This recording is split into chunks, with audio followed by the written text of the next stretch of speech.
Everyone. আসসালামু আলাইকুম everyone. আমি ডক্টর ওয়াফা সাদিয়া করিম। আজকে আমাদের এই যে প্রোগ্রামটি অনুষ্ঠিত হচ্ছে FCPS mid term medicine long batch July 2026 এর ওরিয়েন্টেশন প্রোগ্রামে আজকে আমি আছি আপনাদের সাথে অ্যাজ এ মডারেটর। আমি মিড টার্ম পাশ করেছি জুলাই 24 সেশনে।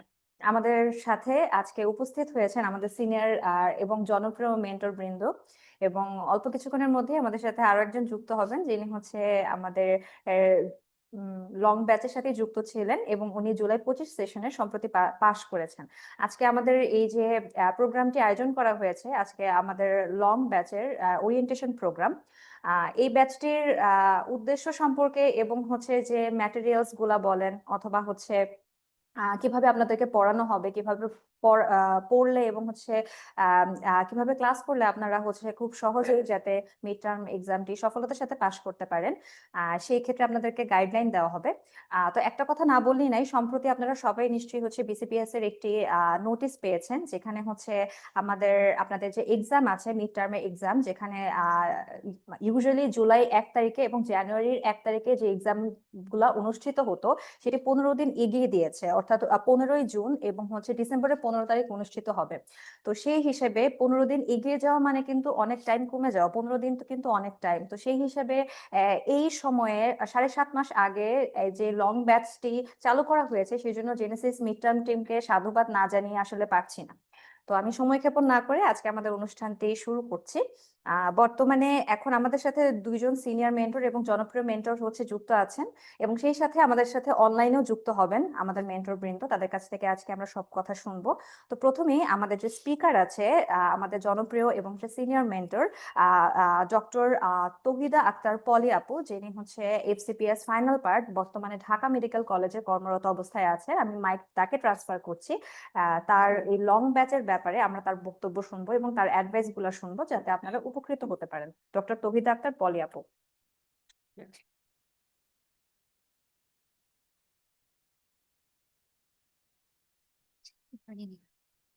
আসসালামু আলাইকুম।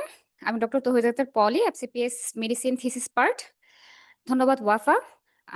আজকে আপনাদের যে লং ব্যাচ 2026-এর উদ্দেশ্যে আপনাদের এই ব্যাচ, আপনারা যেহেতু 7.5 মাস সময় পাচ্ছেন, তার মানে আপনাদের এটা প্রিপারেশন নেওয়ার জন্য ইনাফ একটা টাইম।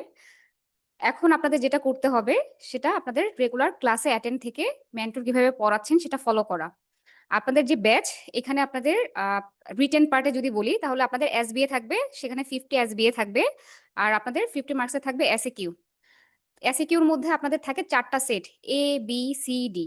4টা সেটের মধ্যে আবার এ সেটের মধ্যে আপনার 5টা করে কোয়েশ্চেন থাকে। প্রতি কোয়েশ্চেনের আবার ডিভিশন থাকে ছোট ছোট করে, মানে একটা সিনারিও থাকবে, সেখানে বলবে what is your diagnosis, investigation, ওটা মেনশন করা থাকে আপনার 2 ইনভেস্টিগেশন বা 4 ক্লিনিক্যাল ফিচার বা হচ্ছে স্পেসিফিক কোনো ম্যানেজমেন্ট। আপনার এসএকিউ গুলা এখানে গোছানোটা হচ্ছে মেন, যেটা আপনি ক্লাস করার মাধ্যমে জেনে যাবেন। আর এখানে আপনার কিন্তু পার্ট 1 এর মতো না, মিড টার্মের পুরাটাই হচ্ছে ডিফারেন্ট। আপনার ওইখানে যেরকম অ্যানাটমি লাগে, ফিজিওলজি লাগে, এখানে কিন্তু আপনার সব ক্লিনিক্যাল ওরিয়েন্টেড। মানে আপনার এখানে পড়াটা ওই অ্যানাটমি বা ফিজিও সেই দিকে না গেলেও হবে, এখানে আপনি ক্লিনিক্যাল ওরিয়েন্টেড পড়াশোনা করবেন। দেন আপনার এসবিএ, এসবিএ কিন্তু পার্ট 1 এর মতো না, এখানে আপনার একদম পুরা কমপ্লিকেটেড সিনারিও দিয়ে দিবে। লাইক আমি যখন 2023-এ মিড টার্ম দিই, আমাদের একটা সিনারিও ছিল যে একটা পেশেন্ট চেস্ট পেন নিয়ে আসছে 8 আওয়ার্স। আমরা কি জানি 8 আওয়ার্সের চেস্ট পেন নিয়ে আসলে আমরা তাকে কি দেই ট্রিটমেন্ট? আইভি থ্রম্বোলাইসিস, তাই না? কিন্তু আমাদের সিনারিওটা এমন ছিল যে পেশেন্টের 1 মাস আগে একটা হিমোরেজিক স্ট্রোক ছিল, গত 10 দিন আগে ব্লিডিং পিউরি নিয়ে হসপিটালাইজ ছিল। এখন আপনার ম্যানেজমেন্ট কি হবে? তার মানে এখানে আপনার পার্ট 1 এর মতো এসবিএ থাকবে, কিন্তু সেটা কমপ্লিকেশন দিয়ে থাকবে, আপনাকে সেটা ওভারকাম করে অ্যান্সার করতে হবে। তো সেই ক্ষেত্রে আমাদের অ্যান্সার কি হবে? 8 ঘন্টা বা 12 ঘন্টায় আসলেও সেক্ষেত্রে আমরা আইভি থ্রম্বোলাইসিস করতে পারবো না, যেহেতু ব্লিডিং আছে। তাহলে কি করতে হবে? ডিলেট পিসিআই যেটা বলে। দ্যাট মিনস আপনাদের সিনারিওগুলো এরকম কিন্তু থাকবে, মানে কমপ্লিকেশন নিয়ে নিয়ে থাকবে। এই জন্য আপনি যখন কোনো একটা সিনারিও পড়বেন, ওটার সাথে আপনার কি কমপ্লিকেশন হতে পারে, কি সাইড ইফেক্ট হতে পারে সেটা নিয়ে, বা ফিগার ফিগার থেকে, বা দেখা যায় যে কিছু কিছু ক্ষেত্রে ছোট ছোট চ্যাপ্টার থেকে কোয়েশ্চেন গুলো আসে, রিটেন অবশ্যই পাবেন, একিউট মেডিসিন থেকে পাবেন, দেন এনভায়রনমেন্ট সেটা থেকে পাবেন। তার মানে এই ছোট ছোট চ্যাপ্টার গুলা, সেগুলা থেকে আপনি অবশ্যই এসবিএ পাবেন, এসিকিউ পাবেন। দেন আপনাদের আরেকটা সেক্টর যেটা, যারা রিটেন পাস করে যাবেন, সেটা আপনার অসপি সেকশন বলে যেটা, সেখানে আপনার 50 মার্কসের অসপি থাকবে। অসপি মানে তো জানেন যে একটা স্টেশন ঘুরে ঘুরে, সেখানে 10টা থাকবে অসপি। আর আপনার অস্কি থাকে। অস্কি মানে হচ্ছে আপনার ২ টা থাকে এক্সামিনেশন, বা আপনার একটা এক্সামিনেশন থাকে, একটা আইইউই থাকে, ২ টা হিস্ট্রি টেকিং থাকে। আর সাথে হচ্ছে আপনার অনেক ক্ষেত্রে দেখা যায় যে 10 মার্কসের কোয়েশ্চেন। যেমন আমাদের সময় একটা এক্সামিনেশন ছিল, ২ টা হিস্ট্রি টেকিং ছিল, একটা 10 মার্কসের ব্রড কোয়েশ্চেন ছিল। আর আরেকটা আপনার অপথলমোস্কোপিক এক্সামিনেশন ছিল। দ্যাট মিনস আপনার এখানে অস্পি সময়ে আপনি অনেক ক্ষেত্রে দেখা যায় যে স্টেশন ১০ টার মধ্যে আপনার হয়তো ১-২ টা খারাপ হতেও পারে, বা আপনার কমন পড়ল না। সেটা নিয়ে আপনার ওরিড হওয়ার কিছু নাই। আপনি যদি অস্কে ওইখানে ভালো করতে পারেন, স্পেশালি আপনার হিস্ট্রি টেকিং, এক্সামিনেশন, এগুলোতে কিন্তু মার্কস অনেক পাওয়া যায়। আপনার ২ টা মিলিয়ে কিন্তু 60 পেলেই পাস। এরকম না যে আপনার হচ্ছে 70 পেতে হবে বা এর বেশি পেতে হবে।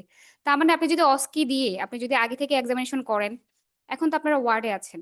ওয়ার্ডে যদি আপনার ডেইলি বা ক্লাসের পর আপনাদের যে লং ব্যাচ, এখানেও কিন্তু আপনাদের অস্পি হবে। দেখা যাবে যে একেকটা ক্লাস হবে, ক্লাসের পর একটা এক্সামিনেশন দেখাচ্ছেন। তো আপনারা রেগুলার যেটা করবেন, ডিউটিতে গিয়ে সেই এক্সামিনেশনটা প্র্যাকটিস করবেন। তাহলে এক্সামের আগে আপনাদের এত প্রেশার পড়বে না। যদি আপনারা প্র্যাকটিস করতে থাকেন, তখন আপনার অটোমেটিক্যালি সেই জিনিসটা আয়ত্তে চলে আসবে। তো এখানে আপনাদের কাজ হবে যে রেগুলার আপনারা ক্লাস করবেন। ক্লাসে যে নোট দেয়, সেই নোটটা আপনারা বাসায় যেয়ে আবার স্টিকি পেপার দিয়ে লিখে রাখবেন। যে এক্সামিনেশন করাবে, সেই এক্সামিনেশনটা আপনি নোট করবেন। পয়েন্ট লিখে রাখবেন যেন পয়েন্টগুলো মিস না হয়। দেন আপনার রেগুলার এক্সাম দেয়া। অনেকে কি করে, আপনার ক্লাস করে যান, বাট হচ্ছে পড়া কমপ্লিট না হলে এক্সাম দিতে চান না। এটা না দিলে কিন্তু আপনার স্পিডটা আসবে না। বা আপনি এই যে অস্পিতে খুব দ্রুত অ্যান্সার করা, বা আপনার রিটেন কোয়েশ্চেন যেটা ম্যানেজমেন্ট, দেখা যায় যে ২ মার্কসের কোয়েশ্চেন ম্যানেজমেন্ট বলতেছে। তো আপনার ম্যানেজমেন্টেরও কিন্তু একটা স্ট্র্যাটেজি আছে, যেটা মেইনটেইন করলে আপনি ২ থেকে ২ মার্কসে পেতে পারেন। দ্যাট মিনস আপনাদের ক্লাসে রেগুলার হতে হবে। সেটা ক্লাস কোনোভাবেই মিস করা যাবে না। ওভারঅল আপনাদের জন্য শুভকামনা। ধন্যবাদ ডক্টর তৌহিদা আক্তার পলি আপুকে এত সুন্দর করে আমাদেরকে বুঝিয়ে বলার জন্য, এবং হচ্ছে উনি একটু এক্সাম স্ট্রাকচার সম্পর্কে আপনাদেরকে একটু আইডিয়া দিয়েছেন। অনুষ্ঠানের এই পর্যায়ে আমি আমাদের আরেকজন সিনিয়র মেন্টর এবং হচ্ছে জনপ্রিয় মেন্টর আর ডক্টর AHM সুজাউদ্দিন চৌধুরী ভাইয়া, উনি FCPS final part Dhaka medical কলেজে কর্মরত আছে, MRCP পেসিস ক্যান্ডিডেট।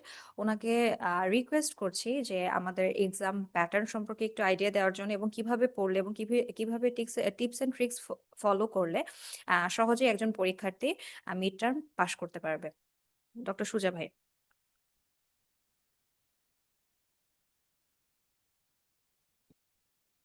আসসালামু আলাইকুম। ধন্যবাদ ওয়াফাকে আমাদেরকে কথা বলার সুযোগ দেওয়ার জন্য। সো যেটা প্রথমে যে কথাটা দিয়ে শুরু করবো সেটা হচ্ছে, আমি যখন পরীক্ষা দেওয়া শুরু করছিলাম তখন আমি ছিলাম হচ্ছে মানে প্রথম দিকের ব্যাচ একদম। আমরা হচ্ছে জুলাই 2022 সালে পরীক্ষা দিছি। তো আমাদের মিড টার্মের ওই ট্রেনটা শুরুই হয়েছে হচ্ছে জুলাই, মানে হওয়ার কথা ছিল জুলাই 2021 থেকে। তো সরি, জুলাই 2020 থেকে, বাট কোভিড এর জন্য ওই জিনিসটা হলো না। তো 2-3টা ব্যাচের পরে গিয়ে আমাদের মানে পরীক্ষাটা ছিল, এবং আমাদের পরীক্ষার পরে জুলাইতেই অ্যাকচুয়ালি ওই ডেভিডসন নতুন এডিশনটা আসলো 22-এ।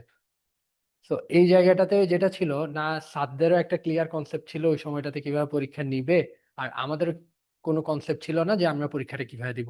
তা আমরা তখন, আমি তখনকার জেনেসিসে মাত্র তখন ব্যাচ শুরু করছিল, এর আগে একটা এক্সাম ব্যাচ ছিল আগের সেশনের ওদের জন্য। আর আমরাই ছিলাম প্রথম জেনেসিসের লং ব্যাচ, আমরা ডিসেম্বর থেকে ক্লাস করা শুরু করছিলাম।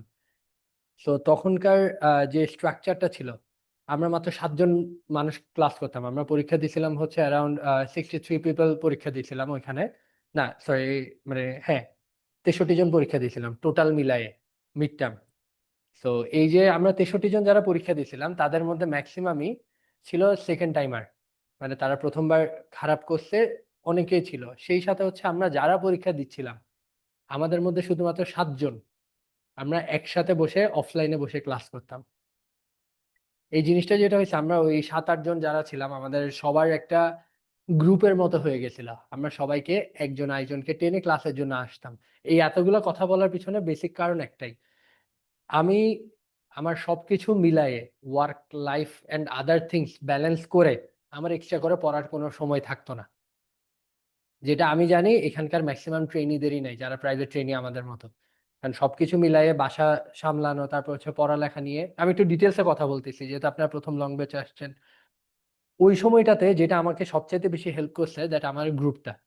আমরা সবসময় ইন্টারকানেক্টেড ছিলাম, এবং আমরা একজন একজনকে পুল করে নিয়ে আসছি। এটা সবচাইতে বড় অ্যাডভান্টেজ যেটা হয়েছে, আমি হয়তো 7 দিন পড়ালেখা করি নাই, কিন্তু আমি কি পরের দিন সকালবেলা আমরা গ্রুপে ওই মেসেজটা পেতাম, অথবা একজন আরেকজনকে ওইটাই বলতাম যে তুমি কি আসতেছো নাকি, আপনি কি আসতেছেন নাকি ভাই, তুই কি আসতেছস নাকি।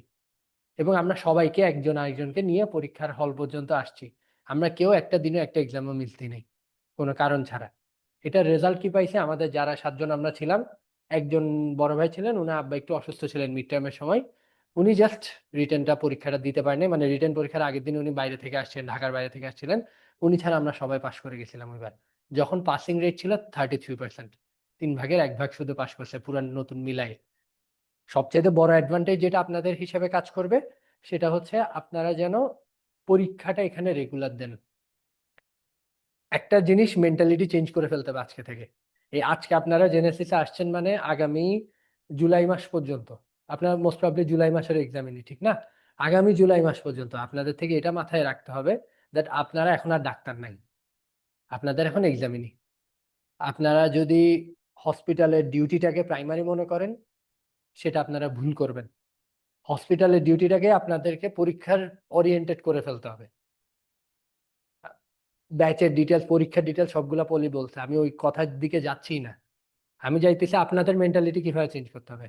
আমি যখনই একটা এক্সরে দেখি পরীক্ষার আগে আগে, আমি এরপরে যতগুলো পরীক্ষা দিচ্ছি, আমি পরীক্ষার আগে যতবারই একটা এক্সরে দেখি, আমি এমআরসিপি পার্ট 2 দেওয়ার সময়, যে পরীক্ষার সময়, মিড টার্মের সময়ও, এমসিপিএস পরীক্ষা দেওয়ার সময়, যতগুলো ক্লিনিক্যালে অথবা রিটেন এক্সাম দিচ্ছি, যতগুলোতে আমার এরকম ছিল, আমি এক্সরে যখনই তুলি, এখনো পর্যন্ত আমি এক্সরেতে আমার ওই পয়েন্টগুলো খুঁজে বের করি।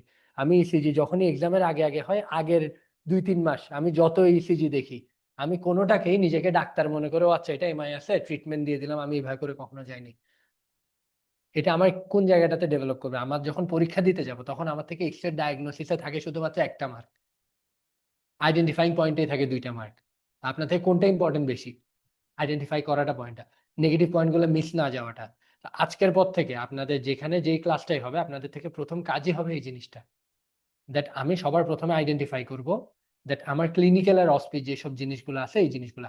আমার কাছে একটা রোগী আসছে, শর্টনেস অফ ব্রেথ নিয়ে আসছে। এই শর্টনেস অফ ব্রেথের 5টা একটা রোগী দিয়ে আমি জাস্ট আপনাকে বুঝাচ্ছি, একটা shortness of breadth, calf, fever, shortness of breadth নিয়ে আমার কাছে একটা রোগী আসছে। এই রোগীটাকে যদি আমি আমার হসপিটালের ডিউটি করি, ট্রেনিং এর ডিউটি করি, রোগীটাকে আমি অস্কালটেট করব, রোগীটার সিমটম গুলা লিখে রাখবো, ভাইটালস গুলা লিখবো, তারপরে গড় বাঁধা আমি ম্যানেজমেন্টটা দিব, রোগীকে কতগুলো ইনভেস্টিগেশন দিব, কালকে সকালবেলা স্যার এসে ইনভেস্টিগেশন দিবেন, আমার ভুল থাকলে স্যার দেখে যাবেন। এটাই তো আমাদের মেন্টালিটি, এর থেকে তো ইমপ্রুভমেন্ট খুব কম আছে। বাট পরীক্ষার সময় আপনার থেকে যেটা হতে, fever, calf, shortness of breadth, এর 4টা ডিফারেন্সিয়াল কি হতে পারে, এই 4টা ডিফারেন্সিয়ালের সাথে কি কি সিমটম অ্যাসোসিয়েটেড আমি মিস করতেছি, ঠিক আছে না? এরপরে হচ্ছে এটা ছাড়া আর কি হতে পারে পেশেন্টের। যেমন আমার কাছে যদি এখন কাফ, হেমোটাইসিস, ফিভার নিয়ে আসে, আমরা সবসময় চিন্তা করে ফেলতেছি টিবি। বাট এখানের মধ্যে যে বাকি 3টা, যে ইভেন যে আমার পালমোনারি এম্বোলিজম থেকে শুরু করে এইসব জায়গাগুলোতে যে আমার ব্লিডিংটা হতে পারে, এই টপিকগুলো আমাদের পরীক্ষার জন্য ইম্পর্টেন্ট।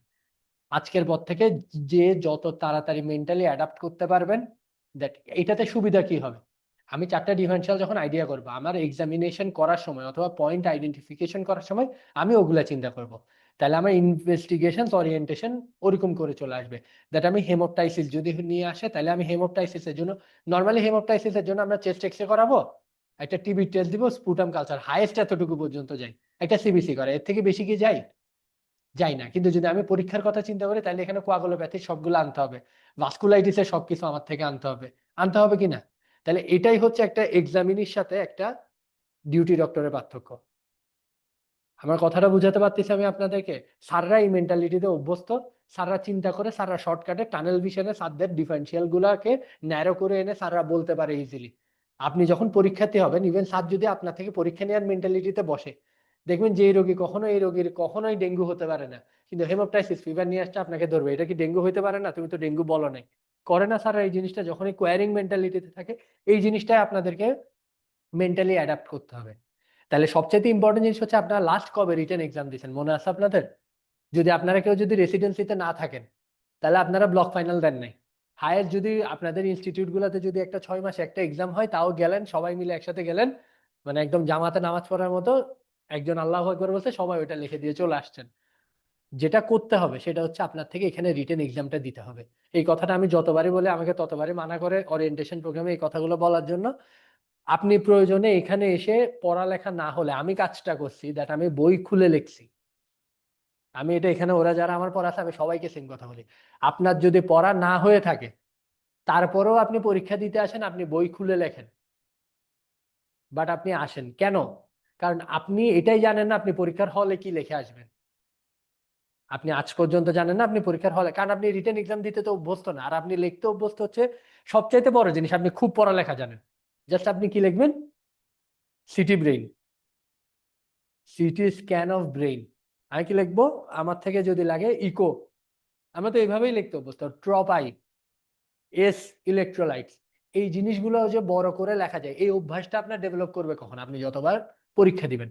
আমি একটু টাইম নিয়ে কথা বলতেছি আপনাদেরকে, জাস্ট লং ব্যাচ আছে, আপনারা জিনিসটা বুঝেন। আপনাদের থেকে আজকে এখনো পর্যন্ত আপনি অক্টোবর মাস, আপনার ক্লাস শুরু হবে ধরলাম নভেম্বর মাস থেকে, তার মানে আপনি 8 মাসের একটা বড় সুযোগ পাচ্ছেন। কিন্তু আপনার এখানে বুঝতে হবে আপনার থেকে একটা ঈদের ছুটি 2টা আপনার মধ্যে পড়ছে, এটা আপনাদের একটা বড় ডিসঅ্যাডভান্টেজ। কেন? ওই জায়গাটাতে আপনাদের একটা ব্রেক অফ কনসেন্ট্রেশন হবে। সেই সাথে আপনার এখন থেকে যেটা ওরিয়েন্টেশনে যাবেন, গ্র্যাজুয়ালি অস্পির জন্য আলাদা করে প্রিপারেশন নেওয়া শুরু করতে হবে, যেহেতু আপনাদের অস্পি, তখন অস্পি প্র্যাকটিস ব্যাচের দিকে চলে আসবে। এই যে এই জিনিসগুলা সেগমেন্টেড ওয়েতে, এই জিনিসগুলা যে আমরা সবাই অ্যাডাপ্ট করব, এটা অ্যাডাপ্টেশনের জন্য আপনারা লং ব্যাচে যারা আছেন তারা সুযোগ বেশি পাচ্ছেন। এখনই একটা গ্রুপ ফরমেশন করেন, তাদের কাজই হবে সবসময় রেগুলারলি আমরা আসবো, রেগুলারলি আমরা ক্লাসটা করব। এখানে মেন্টর আপনার, আমার ক্লাস পছন্দ না হয়ে ওর ক্লাস পছন্দ হতে পারে, ওর ক্লাস পছন্দ না হয়ে তার ক্লাস পছন্দ হতে পারে, এটা ইন্ডিভিজুয়ালাইজড। বাট যেই মেন্টর আপনাকে ডেলিভারি দিবে সে কিন্তু অতটুকু কেপাবল দ্যাট আগের প্রিভিয়াস কোয়েশ্চেনগুলো আপনাকে অথবা প্রিভিয়াস কোয়ারিগুলো আপনাকে থ্রো করতে পারবে। প্রিভিয়াস কোয়েশ্চেন কে কিভাবে এক্সপেরিয়েন্স করলে, এগুলো কিন্তু খুবই রেয়ার। আপনি অস্পি কিভাবে দিবেন, রিটেন কিভাবে দিবেন, এসবি এর ক্ষেত্রে যেটা পলি বললো যে আগে পার্ট 1-এর এসবিএ ছিল, আমি এমবিবিএস এ পড়ালেখা করছি নাকি এটা জাজমেন্ট করার ক্রাইটেরিয়া। মিড টার্মের যারা আপনারা ব্রাঞ্চে যাবেন তারা কি আর কখনো মেডিসিন পড়ার কোনো দরকার আছে? তাহলে স্যাররা কোয়ারি তো ওইটাই করে, দ্যাট আপনি কি মেডিসিনের অ্যাডাপটিভ নলেজটা আছে নাকি, বেসিক নলেজটা আছে নাকি। আমার রিটেনে একই কোয়েশ্চেন থেকে, একই কোয়েশ্চেনে 3টা কোয়েশ্চেন ছিল হাইপার ক্যালসেমিয়া নিয়ে। ম্যানেজমেন্ট লেখার সময় একটাতে মাল্টিপল মাইলোমার ম্যানেজমেন্ট লিখতে হয়েছে, একটাতে ম্যালিগনেন্সির ম্যানেজমেন্ট লিখতে হয়েছে, একটাতে সরি সার্কোইডোসিসের ম্যানেজমেন্ট লিখতে হয়েছে। তো তার মানে আমার 3টাতে 3টা ম্যানেজমেন্ট লিখতে হলো, কিন্তু তিনোটাতেই কমন জিনিস আমি এক্সট্রা করে লিখছি ম্যানেজমেন্ট অফ হাইপার ক্যালসেমিয়া। কেন? কারণ এই জিনিসটা আমার এখান থেকে শিখে গেছি, কারণ আমি এখানে লিখতে পারতেছিলাম না আমি কি ম্যানেজমেন্ট দিব। এই জিনিসগুলো অ্যাডাপ্ট করবেন। এই যে আপনাদের যেসব আছে এখন থেকে যতগুলা সিমটম দেখবেন, ওয়ার্ডে একটা রোগী দেখেন কিন্তু ওই রোগীর সিমটমটা অ্যানালাইসিস করেন, ওই রোগী মেথডিক্যালি এক্সামিন করেন, ওই রোগীর ইনভেস্টিগেশন গুলাকে ডাটা ইন্টারপ্রিটেশন এক্সামের চিন্তা করেন, ওই রোগীর ইসিজি গুলাকে, এক্সরে গুলাকে অ্যাজ ইট ইজ চিন্তা করেন, দ্যাট আপনি এক্সাম দিবেন। আপনার পিওএফ কখনো দেখার অভ্যাস নাই, বাট পরীক্ষার হলের জন্য পিওএফ এর মরফোলজি আপনার বুঝতে হবে, ঠিক না? কিউআরএস কখনো আমরা দেখি না, ওয়ার্ডে কখনো দেখি না, বাট এটা দেখতে হবে। এই মেন্টালিটিটা গ্রো করেন। এখন আপনাদের ক্লাসের ডিটেলসে বললে এখানে অনেক ফ্র্যাগমেন্টেড ওয়েতে গ্র্যাজুয়ালি আপনাদেরকে এক্সপোজার করে, যেহেতু লং ব্যাচ অনেকগুলা ক্লাস করতে হবে, এটা একটা অনেক লম্বা ব্যাটেল। আপনারা সাহস করে অনেক আগে থেকে জয়েন করতেছেন, আপনাদের এক্সহশন হওয়ার চান্স বেশি, যে একটা সময় গিয়ে মানে আর কত। এই মেন্টালিটিটা দূর করে যত আপনি অ্যাডাপ্টে, বারবার বলতেছি, আপনি ডাক্তার হিসেবে যতক্ষণ চিন্তা করবেন ততক্ষণ পরীক্ষা পাস করা খুবই কঠিন হবে আপনাদের জন্য। যখন থেকে আপনি এক্সামিনি হিসেবে চিন্তা করা শুরু করবেন, যত আগে থেকে করবেন পরীক্ষা পাস করা তত সহজ হবে। আমি অনেক কথা বলে ফেলছি, আর কিছু বলতেছি না। আপনাদের প্রশ্ন থাকলে লাস্টের দিকে আমরা প্রশ্ন আনসার দিব। ওয়াফা।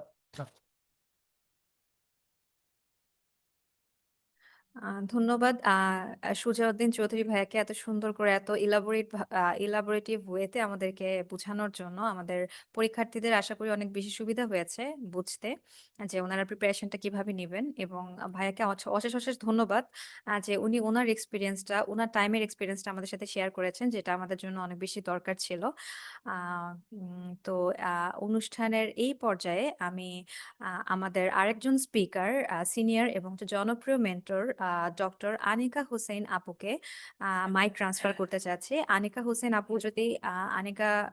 আপু আপনাদের সাথে শেয়ার করবে যে পরীক্ষার টিপস এন্ড ট্রিক্স এবং পরীক্ষার প্যাটার্ন কিরকম হয়, এক্সামে কিভাবে পড়লে আপনারা সাফল্যমণ্ডিত হবেন। আনিকা হোসেন আপু এমআরসিপি পেইসিস ক্যান্ডিডেট এবং এফসিপিএস ফাইনাল পার্ট ট্রেইনি হিসেবে ঢাকা মেডিকেল কলেজে কর্মরত আছেন। আনিকা হোসেন আপু। ওকে, হ্যালো, আসসালামু আলাইকুম। আমি ডক্টর আনিকা হোসেন। আমি বর্তমানে ঢাকা মেডিকেল কলেজ হসপিটালে এফসিপিএস পার্ট 2 ট্রেনি হিসেবে আছি। তো আমি জানুয়ারি ২০২৩ সালে মিড টার্ম পাস করি। তো আমি যে আপনাদের মতোই হচ্ছে এরকম নভেম্বর, ডিসেম্বর মাসে হচ্ছে লং ব্যাচে হচ্ছে অ্যাডমিট হই। অ্যাডমিট হয়ে যে হচ্ছে আমাদের তখন এত ফার্স্টের দিকে আমাদের কোনো নলেজ ছিল না। আসলে আমরা কিভাবে পড়বো বা মানে কোনো গাইডলাইন ছিল না। তো এখন তো হচ্ছে কয়েকটা সেশন যাওয়ার পর মানে হচ্ছে অনেকে গাইডলাইন দেয়, কিভাবে পড়তে হয়। সেই গুলা অনেক গুছানো হয়েছে মিড টার্মটা। কিন্তু এখন যেটা হয়েছে দিন, দিন কিন্তু কোয়েশ্চেন অনেক টাফ হয়ে যাচ্ছে। আপনারা যদি দেখেন প্রিভিয়াস যে হচ্ছে ৭-৮ টা সেশন হয়েছে, কোয়েশ্চেনের প্যাটার্ন চেঞ্জ হচ্ছে দিন, দিন। তো আপনাদের যেটা হচ্ছে আপনারা লং ব্যাচে হচ্ছে অ্যাডমিট হয়ে চেষ্টা করবেন যে হচ্ছে প্রতিদিন পরীক্ষাটা দিতে। পরীক্ষাটা হয় আমাদের সেই দক্ষ যে মেন্টর গুলো আছে সবাই হচ্ছে প্রিভিয়াস কোয়েশ্চেন যেগুলো আসার মতো কোয়েশ্চেন সবকিছু হচ্ছে আমরা চেষ্টা করি যে ডেভিশনটা একদম গুছিয়ে দেওয়ার। হচ্ছে এসবিএ কোনটা আসবে, এসএকিউ কোনটা আসবে সবকিছু গুছিয়ে দিলে আপনি যদি দিনের পড়াটা দিনের পড়ে ফেলেন, পরে কিন্তু শেষে এত পড়া কিন্তু জমে থাকে না। দেখা যায় কি আপনি যদি ১ টা বা ২ টা ক্লাস হচ্ছে মিস দেন, অনেক পড়া জমে যায়। লাস্টের দিকে এসে মনে হয় কি কিছুই মানে পড়ি নাই। আমি বলব যেটা হচ্ছে আপনি পড়েন আর না পড়েন জাস্ট রিডিং দিয়ে যান। আপনি দেখা যাবে পড়তেছেন কিন্তু ভুলে যান। দেখা হয় কি মানে পড়লেও মনে থাকে না অনেক কিছু। কিন্তু যে হচ্ছে মনে আছে কিনা এগুলো চিন্তা করে না করে আপনি হচ্ছে ক্লাসগুলা রেগুলারলি অ্যাটেন্ড করেন। আর কিভাবে পড়বেন? আমি যেটা বলব যে হচ্ছে ডেভিশনটা অনেকে অনেক বাজারে অনেক বই আছে। এসবিএ, এসএকিউর জন্য অনেক বই আছে। স্যাররা হুবহু আপনাদের ডেভিশনের চ্যাপ্টার ওয়াইজ কোয়েশ্চেন দেয়। যদিও হচ্ছে এখানে অ্যানাটমি, ফিজিওলজির যে পার্টটা ওগুলা পড়া লাগে না। কিন্তু যে ডিজিজ রিলেটেড যে আপনার ক্লিনিক্যাল ফিচার হচ্ছে investigations, treatment, specific treatment, most important এই কোয়েশ্চেনগুলো আসে। এগুলা সবকিছু আপনার ডেভিশন থেকেই আসে।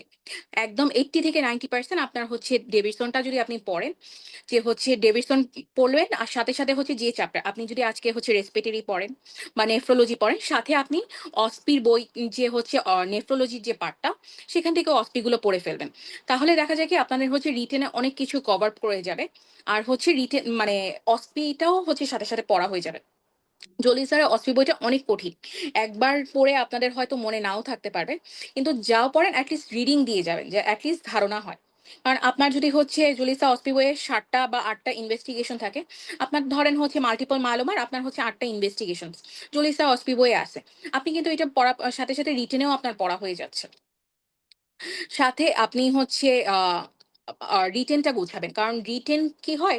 এসবিএ হচ্ছে আমরা চেষ্টা করব যে হচ্ছে ডিজিজ যে রিলেটেড যে এসবিএ গুলা আসে সেগুলো গুছায় দিতে। এসএকিউ কিন্তু আপনার ৩ ঘন্টার পরীক্ষা দেওয়ার এক্সপেরিয়েন্স। আমার মনে হয় এমবিবিএস ফাইনাল ইয়ারে পরে আপনার ৩ ঘন্টা টানা লিখার কোনো প্র্যাকটিস নাই। আপনি চেষ্টা করবেন যে জেনেসিসে এসে যে পরীক্ষাটা দেওয়ার। এতে হয় কি আপনার হাতের স্পিডটা চলে আসে। টানা ৩ ঘন্টা বসে লেখাটা অনেক কষ্টদায়ক এখন। আপনি যদি রেগুলারলি পরীক্ষা দেন, কোয়েশ্চেন প্যাটার্ন কিভাবে লিখতে হয়, একবার যদি হচ্ছে কোয়েশ্চেন প্যাটার্ন ধরে যান দেখবেন যে আপনার জন্য জিনিসগুলো ইজি হয়ে যায়। যেমন সুজা বলল যে হচ্ছে একটা প্যাটার্ন ধরলে আপনার কিন্তু বাকিগুলো আপনি সবগুলো কোয়েশ্চেন অ্যান্সার করতে পারবেন। ওরকম একটা ফরম্যাট আপনি নিজের মতো করে হচ্ছে সাজায় নিবেন। যাতে হচ্ছে আপনার বেশি মানে স্মার্ট ওয়েতে আপনি হচ্ছে অ্যান্সার করতে পারেন। আরেকটা যেটা হচ্ছে এখন বেশি আপনি রিটেন ধরেন আপনি ডেভিডসন পড়লেন বা হচ্ছে আপনার নলেজ কিন্তু বেশি খারাপ হয় ইদানিং হচ্ছে অস্পিতে।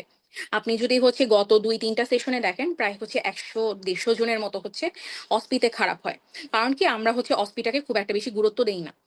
এটা আমাদের একটা ভুল ধারণা যে হচ্ছে আমরা অস্কিতে টাইম কম থাকে মানে হচ্ছে প্র্যাকটিস হয় না। কিন্তু আমার কাছে মনে হয় যে অস্পি জিনিসটা পুরা প্র্যাকটিসের ব্যাপার। আপনি এখন থেকেই যে হচ্ছে অস্পির ক্লাসগুলা হয়, হচ্ছে এক্সামিনেশন এর ক্লাসগুলা বা হচ্ছে এক্স-রে, সিটি স্ক্যান বা ইসিজি ক্লাসগুলা যেগুলো সেগুলো আপনি টুকে রাখেন। একটা খাতার মধ্যে হচ্ছে টুকে রাখেন বা হচ্ছে জলিল স্যার অস্পি বই থেকে যখন যেটা পড়বেন ওটা করে মানে আপনার একটা খাতায় নোট করে রাখবেন।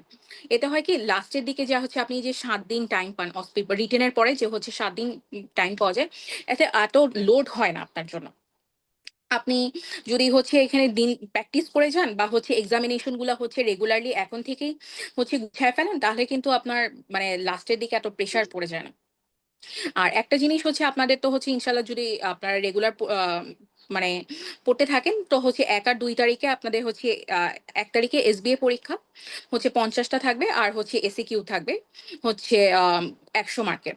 ২ টা মিলায় হচ্ছে আপনার ২০০ তে ১২০ এ পাস থাকবে। আর এর থেকে 7 দিন পরে আপনাদের রেজাল্টটা দিবে। 2 তারিখ যদি হচ্ছে আপনাদের রিটেন শেষ হয়, 7 তারিখে 7-8 তারিখের দিকে হচ্ছে আপনাদের রিটেনের রেজাল্ট দেয়। আর 10-11 তারিখের দিকে সাধারণত হচ্ছে অসপি পরীক্ষাটা হয়। তো ওই টাইমটা খুবই মানে ভাইটাল এবং হচ্ছে টাইম পাওয়া যায় না। আমাদের এই লং ব্যাচগুলা কিন্তু হচ্ছে আপনার একদম উম জুন মাসের 30 তারিখ পর্যন্তই। এরপর আমাদের হচ্ছে যে সাপ্লিমেন্ট ব্যাচ শুরু হয়, অসপি ব্যাচ, সেটা হচ্ছে আপনাদের চলবে। কিন্তু হচ্ছে আমাদের লং ব্যাচ গুলো কিন্তু হচ্ছে জুনের 30 তারিখ পর্যন্ত। এটা আপনাদের হচ্ছে আমাদের যে এসআইএফ যে প্রোফাইল যেটা, সেটা হচ্ছে অটো অফ হয়ে যায়। সো এটা হচ্ছে অসপি ব্যাচটা আমাদের একটা সাপ্লিমেন্টারি ব্যাচ। তো আপনারা যতদূর পারেন চেষ্টা করবেন যে হচ্ছে অসপি গুলা গুছায় ফেলতে। আর যে আহ, পড়া যেগুলা, যে হচ্ছে এসবিএ এসিকিউ, সেগুলো হচ্ছে জেনেসিস সেন্টারে এসে পরীক্ষা দিতে। আর আপনি অনলাইনে খুব আলসামি লাগে একটা, আপনি যদি হচ্ছে ক্লাস করতে যান দেখবেন যে হচ্ছে একটা ক্লাস টানা 5 ঘন্টা করতে অনেক মানে 3-4 দিন চলে যায়। কিন্তু আপনি যদি হচ্ছে জেনেসিস অনলাইন মানে সেন্টারে এসে যদি এই ক্লাসটা করেন, খুব রেগুলারলি আপনি ক্লাসটা করতে পারবেন। দিন দিন মানে প্যাটার্ন চেঞ্জ হচ্ছে, স্যাররা চেঞ্জ হচ্ছে। আগে যে স্যাররা যেরকম চিন্তা করতো, এখন সেই চিন্তাগুলো হচ্ছে নাই। সো আপনারা চেষ্টা করবেন যে হচ্ছে, আমরাও চেষ্টা করব যে হচ্ছে আপনাদেরকে একদম বেস্ট ওয়েতে হচ্ছে প্রিপারেশন রেডি করে দেওয়ার, যাতে আপনারা হচ্ছে পরীক্ষাটা একদম একবারে আপনারা হচ্ছে মিড টার্মে পাস করেন। কারণ কি, মিড টার্ম যদি হচ্ছে একবারে না পাস করেন, আপনি যদি ব্রাঞ্চে যান, দেখা যায় যে হচ্ছে মিড টার্ম পাস না করলে অনেক ব্রাঞ্চে হচ্ছে আপনাকে নিতে চাবে না। এটা খুব একটা সাফারিং হয় যে হচ্ছে আপনারা নিতে চায় না, বা হচ্ছে লেট করায়, ঘুরায়। তো এই জিনিসগুলো যাতে হ্যাসেল না হয়, তো আপনি চেষ্টা করবেন যে হচ্ছে একবারে মিড টার্মটা পাস করতে। আর আমি যেটা বলবো যে আমি যে গত 3 বছর যাবত হচ্ছে আমি যে এনএসএস মিড টার্মের সাথে ক্লাস নেই। তো আমি যাদেরকে দেখেছি যে হচ্ছে যারা একদম রেগুলার ছিল, মানে যারা একদম ক্লাস করছিল, হচ্ছে যারা রেগুলারলি পরীক্ষা দিছে, মক টেস্ট দিছে, তারা কখনো কখনো ফেল মানে খারাপ করে নাই। যারা হচ্ছে খুব এক মানে খারাপ মানে মাথা ঠান্ডা রাখতে পারে না, বা হচ্ছে খুব আনলাকি যারা হয়, হয়তো 1-2 জন হচ্ছে খারাপ হয়ে যেতে পারে। কিন্তু ম্যাক্সিমাম মানুষ দেখছি যারা হচ্ছে রেগুলার থাকে, তারা ইনশাল্লাহ পাশ করে যায়। সো আমিও বলবো যে হচ্ছে আপনারা যদি রেগুলার থাকেন, তো হচ্ছে একবারে পাশ করে যাওয়ার হচ্ছে প্র্যাকটিস মানে চেষ্টা করবেন। আর কারো যদি কোনো কোশ্চেন থাকে তাহলে আমাকে বলতে পারেন। আমার সবার জন্য শুভকামনা রইলো। ইনশাল্লাহ ক্লাসে দেখা হবে। যেন আমি আমার বক্তব্যটা শেষ করে আমি ওয়াফাকে কিছু বলার জন্য অনুরোধ করছি। ধন্যবাদ আনিকা হোসেন আপুকে এত সুন্দর করে ইলাবোরেটিভ ভাবে আমাদেরকে বলার জন্য। পরীক্ষার্থীদের আশা করি অনেক বেশি হেল্পফুল হবে। এবং হচ্ছে আপু যে কথাগুলা বলেছেন সবগুলাই কিন্তু হচ্ছে অত্যন্ত মূল্যবান কথা, এবং পরীক্ষার্থীদের আসলে আমরা গদবাঁধাভাবে পড়ে যাই কিন্তু আসলে আমরা বুঝি না যে আসলে আমাদেরকে কোন প্যাটার্নে পড়তে হবে বা কিভাবে পড়তে হবে, এটা কিন্তু আমরা বুঝি না। তো আমাদের আজকে ওরিয়েন্টেশন প্রোগ্রামের মূল উদ্দেশ্যই হচ্ছে এখানে জনপ্রিয় এবং সিনিয়র মেন্টররা যুক্ত হবেন এবং ওনারা ওনাদের এক্সপিরিয়েন্স শেয়ার করবে এবং টিপস এন্ড ট্রিক্স শেয়ার করবে যে কিভাবে পড়তে হবে। আপনার তো বুঝতে হবে যে হচ্ছে পরীক্ষায় কি কি আসে, এবং পরীক্ষা ওরিয়েন্টেড ভাবে পড়ে আপনি দেখেন এখন আপনাদের সামনে যেহেতু মিড টার্ম 7.5 মাস আছে, এবং সেই সাথে কিন্তু আপনাদের সিমালটেনিয়াস কিন্তু ডিউটিও চালিয়ে যেতে হচ্ছে। তো সেই ক্ষেত্রে আমার কাছে যেটা মনে হয় যে আপনাদের আসলে প্রতিটা টাইম অনেক বেশি ক্রুশাল। এবং আনিকা হোসেন আপু যে কথাটি বললেন যে আসলে আমরা কিন্তু অনেক বেশি টাইম পাই না, সত্যি কথা বলতে। যে আমাদের যখন এসবিএ এবং হচ্ছে এসিকিউ শেষ হয় তার ঠিক দেখা যায় যে হয়তোবা হাইয়েস্ট 1 সপ্তাহ পরে আমাদের রেজাল্ট দিয়ে দেয়। রিটেনের তার থেকে 2-3 দিন পরেই দেখা যায় যে আমাদের অসপি পরীক্ষাটি থাকে। আর আপনারা ইতিমধ্যে বিসিপিএস এর নোটিশটি পেয়ে গিয়েছেন আশা করি। আপনারা সবার ফার্স্ট ব্যাচ হতে যাচ্ছেন যারা হচ্ছে জুলাইয়ের পরীক্ষাটি, যেখানে জুলাই 1 তারিখে পরীক্ষা অনুষ্ঠিত হওয়ার কথা, সেখানে হচ্ছে জুনের 15 তারিখে অনুষ্ঠিত হবে। তো সেই ক্ষেত্রে আমরা ধরে রাখছি যদি 15 এবং 16 তারিখ, 15 তারিখ যদি আপনি এসবিএ দেন এবং 16 তারিখ যদি আপনি এসিকিউ দেন, তাহলে তার থেকে মনে করেন যে হয়তোবা 10-11 দিনের মাথায় হয়তোবা আপনাদের অস্কি ডেটটি আপনাদেরকে জানিয়ে দেওয়া হবে ইনশাল্লাহ। তো সেই ক্ষেত্রে আমাদের আমাদের কাছে মনে হয় যে আমরা আমাদের ব্যাচটি এভাবেই সাজিয়েছি যাতে আপনারা উপকৃত হতে পারেন, এবং অ্যাট দ্য সেম টাইম হচ্ছে আপনারা এসবি এসিকিউর সাথে সাথে যাতে হচ্ছে অসপি এবং অস্কির প্র্যাকটিস শুরু করতে পারেন। আমি একটু জেনেসিস মিড টার্মকে একটু আহ বলতে চাচ্ছি যে ডক্টর আশিকুর রহমান খান স্যার কি আমাদের সাথে যুক্ত হয়েছেন?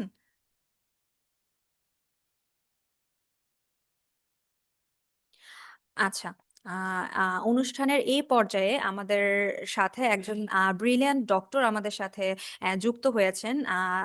উনি আমাদের সাথে লং ব্যাচে যুক্ত ছিলেন বিগত সেশনে। জুলাই 25 সেশনে উনি সফলতার সাথে পাশ করেছেন মিড টার্ম। আমরা ডক্টর বিজয় সরকার ভাইয়াকে আজকে অনুষ্ঠানে আমন্ত্রণ জানিয়েছি তার আর এক্সপিরিয়েন্সগুলো আমাদের সাথে শেয়ার করার জন্য, এবং উনি জেনেসিসে যেহেতু লং ব্যাচে যুক্ত ছিলেন, ওনার আমরা টিপস এন্ড ট্রিক্স গুলো শুনবো। উনি পরীক্ষা হলে কিভাবে টিপস এন্ড ট্রিক্স খাটিয়ে পাশ করে এসেছেন এবং ওনার পড়ার প্যাটার্নটি কি ছিল এটা আমরা জানবো। পরীক্ষার হলের এক্সপিরিয়েন্স কেমন ছিল সেটা আমরা জানবো, এবং উনি জেনেসিসের লং ব্যাচে অ্যাডমিট থেকে কিভাবে উপকৃত হয়েছে বা আদৌ উপকৃত হয়েছে কিনা সেটা আমরা জানবো। বর্তমানে ভাইয়া এফসিপিএস ফাইনাল পার্ট ট্রেনিং হিসেবে গ্যাস্ট্রোএন্টারোলজিতে ন্যাশনাল গ্যাস্ট্রো লিভার ইনস্টিটিউট এবং হসপিটালে কর্মরত আছেন। ডক্টর বিজয় সরকার ভাইয়াকে আমি মাইকে ট্রান্সফার করছি। আসসালামু আলাইকুম, থ্যাংক ইউ ওয়াফ আপু। আপনি বরাবরের মতো মেন্টর ছিলেন, এখন আজকেও কিছু কথা বলার জন্য সুযোগ দেওয়ার জন্য। আসলে সবাই হচ্ছে একটু কঠিন কঠিন করে কথা বলতেছিল না, আমি আমার জায়গা থেকে ওনাদের লেভেলে চিন্তা করতেছি যখন আমি ছিলাম আপনাদের পজিশনে তখন আমি কি করছি সেটা নিয়ে আমি কথা বলবো। কারণ সবাই বলবে যে অনেক সিরিয়াস হন, আসলে সিরিয়াসনেস এই 6 মাস ধরে দেওয়া যায় না। আবার দেখা গেল জেনেসিসে আসার পরে কোশ্চেনের প্যাটার্ন দেখে মনে হবে যে আমাকে দিয়ে কিছু হবে না, আমি কিভাবে পাশ করব। আজকে আপনাদের ডিসিশন, যেহেতু আপনারা খুব আর্লি চলে আসছেন এবং রাইট টাইমে চলে আসছেন, আমি মনে করব যে লং বেস যারা অ্যাডমিট থাকে তারা কিচ্ছু করা লাগে না, জেনেসিসে শুধুমাত্র রেগুলার ক্লাসে এসে অ্যাটেন্ড করে যান তাহলে হবে। আমি সেখানে দেখে দেখে লিখছি এবং প্রত্যেকটা ক্লাস সুজা সুজা ভাই এখান থেকে বলতো এই দেখেই লিখেন, দেখলেই পাস হয়ে যাবে, আমিও পারছি আপনিও পারবেন। ইয়েস, এটাই হয়েছে। সো আজকে স্ট্র্যাটেজিটা আপনার হবে আজকে থেকে, যে আপনি আজকে কি করবেন। আজকে আপনার ডেট হচ্ছে 27 তারিখ, আপনি আজকে বাসায় গিয়ে বসবেন, বসে শুধু মিড টার্মের কোশ্চেন প্যাটার্নগুলো দেখবেন। আপনারা অলরেডি জানেন, তারপর আজকে আবার নতুন করে বসবেন যে আমার এসবিএটা পড়তে হলে আমাকে কিভাবে পড়তে হবে, এসিকিউটা পড়তে হলে আমাকে কিভাবে পড়তে হবে, আমাকে কি মানে খুব সিরিয়াস পড়তে হবে যেভাবে আমরা পার্ট ওয়ানে প্রত্যেকটা পড়ছি সেরকম ভাবে পড়তে হবে, নাকি আমাকে ইম্পর্টেন্ট পার্টগুলো দেখে যাইতে হবে, সেগুলোও দেখতে হবে। আর অস্পির করতে, বিশেষ করে অস্কির ক্ষেত্রে বেশি বলবো, এটা আমি আলাদা করে কিভাবে স্ট্র্যাটেজি করবেন সেটাও আমি আলাদা করে বলে দিব। তো শুরুতে যেহেতু আমাকে এক্সাম এক্সপিরিয়েন্স থেকে বলতেছেন, আমি জেনেসিসের একদম শুরু থেকেই বলি। দেখেন, আমরা সবাই হচ্ছে কোনো না কোনো প্রতিষ্ঠানে অলরেডি ট্রেনিংয়ে আছি। আমরা সকালবেলা এই স্যারদের বকা শুনে, রুগীদের এত হ্যাসেল ফেস করে বাসায় গিয়ে খাবার খাওয়ার পরে আর ঘুম ছাড়া আর অন্য কিছু আসে না। আমাদের আর আসলে পড়াশোনাটা মানে কিভাবে করব এটা আসলে টাইম ম্যানেজ করে পাই না। তা আমি বলবো যে আপনারা আজকে বসে শুধুমাত্র এসবি এর জন্য একটা প্ল্যান করেন, এসিকিউর জন্য আলাদা করে প্ল্যান করেন। এসিকিউর জন্য প্ল্যান করবেন, আপনার প্রত্যেকটা চ্যাপ্টার ওয়াইজ সাজাবেন। যে আমি যেটা করছি, আমি সেটা করলাম হচ্ছে বিগত বছরের প্রশ্নগুলো আমি একসাথে নিয়েছি, এবং আমার কাছে মনে হচ্ছে সুজা ভাই হয়তো একমত হবে, আমি একমাত্র পার্সন ছিলাম যিনি সবার আগে কোশ্চেনগুলো কালেক্ট করছি এই জেনেসিস থেকে। সো এই এই কোশ্চেনগুলো আপনি যদি লং বেস হয়ে থাকেন আজকেই কালেক্ট করেন, আজকে কালেক্ট করে চ্যাপ্টার ওয়াইজ ভাগ করেন। জেনেসিসের ক্ষেত্রে এই ক্ষেত্রে সাহায্য করে, জেনেসিসের কোশ্চেন ব্যাংকও আছে, ওটাও আপনাকে হেল্প করবে। তবে সবচেয়ে ভালো হবে কি, আপনি যদি কোশ্চেন পেপারটা সামনে নিয়ে বসেন, আপনার মনে হবে যে না, আমার তো এরকমই একটা প্রশ্ন আমি পরীক্ষার হলে পাবো। এটা আপনার একটা মনের একটা তৃপ্তি আসবে, ভিজুয়ালাইজেশন আসবে, ভালো লাগবে। আমি সেটাই করেছিলাম, এবং প্রত্যেকটা হচ্ছে কোশ্চেনের পাশে আমি এটা শুধু ডায়াগনোসিস এবং ডেভিডসনের পেজ নাম্বার লিখে রেখেছিলাম। লেখার পরে এটা আমার প্রথম কাজ ছিল, এবং সবগুলা একদম শুরু থেকে লাস্ট 2020 সালের থেকে শুরু করে এখন পর্যন্ত আমি সবগুলা কোশ্চেন পেপার আলাদা করে এটা করে রেখেছিলাম। এবার আমার খাতার কাজ, আমি কিন্তু এসিকিউ নিয়ে কথা বলতেছি, হ্যাঁ। এবার আমার খাতার কাজ, খাতা হচ্ছে চ্যাপ্টার ওয়াইজ। এখন আপনি একটা চ্যাপ্টারে কি করবেন, প্রথম পেজে আপনি ধরেন এখন গ্যাস্ট্রোএন্টারোলজি গোছালেন, হ্যাঁ, গ্যাস্ট্রোএন্টারোলজির এখানে টপিক লিখলেন। লেখার পরে আপনি কি করবেন, ওই যে টপিকসগুলো দেখলেন, কোশ্চেনগুলো, এগুলো গ্যাস্ট্রোএন্টারোলজির টপিকগুলো কোনগুলো আছে সেগুলা ওই কোশ্চেনের টপিকটা লিখবেন। যখন গ্যাস্ট্রোএন্টারোলজি এখানে লেখা আপার জিআইটি ব্লিডিং, আপার জিআইটি ব্লিডিং এর একটা হেডিং দিবেন, হেডিং লিখে কোন কোন সালে আসছে সালটা লিখে রাখবেন, আর কিচ্ছু না। এভাবে করে আপনি গ্যাস্ট্রোএন্টারোলজির প্রত্যেকটা টপিকস যতগুলো আসে, অ্যারাউন্ড আমি পর্যন্ত 8 থেকে 9টা টপিকস আসছে গ্যাস্ট্রোএন্টারোলজি থেকে। সুতরাং এই 8টা টপিকস 9টা টপিকস আপনি এখানে লিখে রাখবেন। এখানে সেকেন্ড একটা টপিকস লিখবেন নিচে স্টার চিহ্ন দিয়ে, যে এই টপিকসগুলো আমাকে একটু দেখে যেতে হবে। তার মানে ওগুলো আমাকে মাস্ট পড়তে হবে এবং এই জিনিসগুলো আমাকে দেখে যেতে হবে। ডেভিডসনের কোনো টপিক বাদ দিয়ে আপনি পরীক্ষা হলে যাবেন, অন্তত গত সেশন থেকে এটা সম্ভব না। আগে হয়তো 7, 8, 9টা টপিক্সই হচ্ছে বলে যায়, যেমন সাইকিয়াট্রির ক্ষেত্রে হইতো, ডার্মাটোলজির ক্ষেত্রে হইতো, আরো অনেকটা একুট মেডিসিনের ক্ষেত্রে হইতো যে এই বছর এটা না আসলে পরেরটা আসতো। এই গত টার্ম থেকে এটা হয়নি, আর সামনে হওয়ার সম্ভাবনাও কম। হয়তো আপনারা এই যে যারা সামনে পরীক্ষা দিবে তার ব্যতিক্রমও দেখবেন। তো আমি বলবো যে আজকে কি করবেন, সেই এসিকিউটা আপনার এভাবে গুছিয়ে রাখবেন চ্যাপ্টার ওয়াইজ।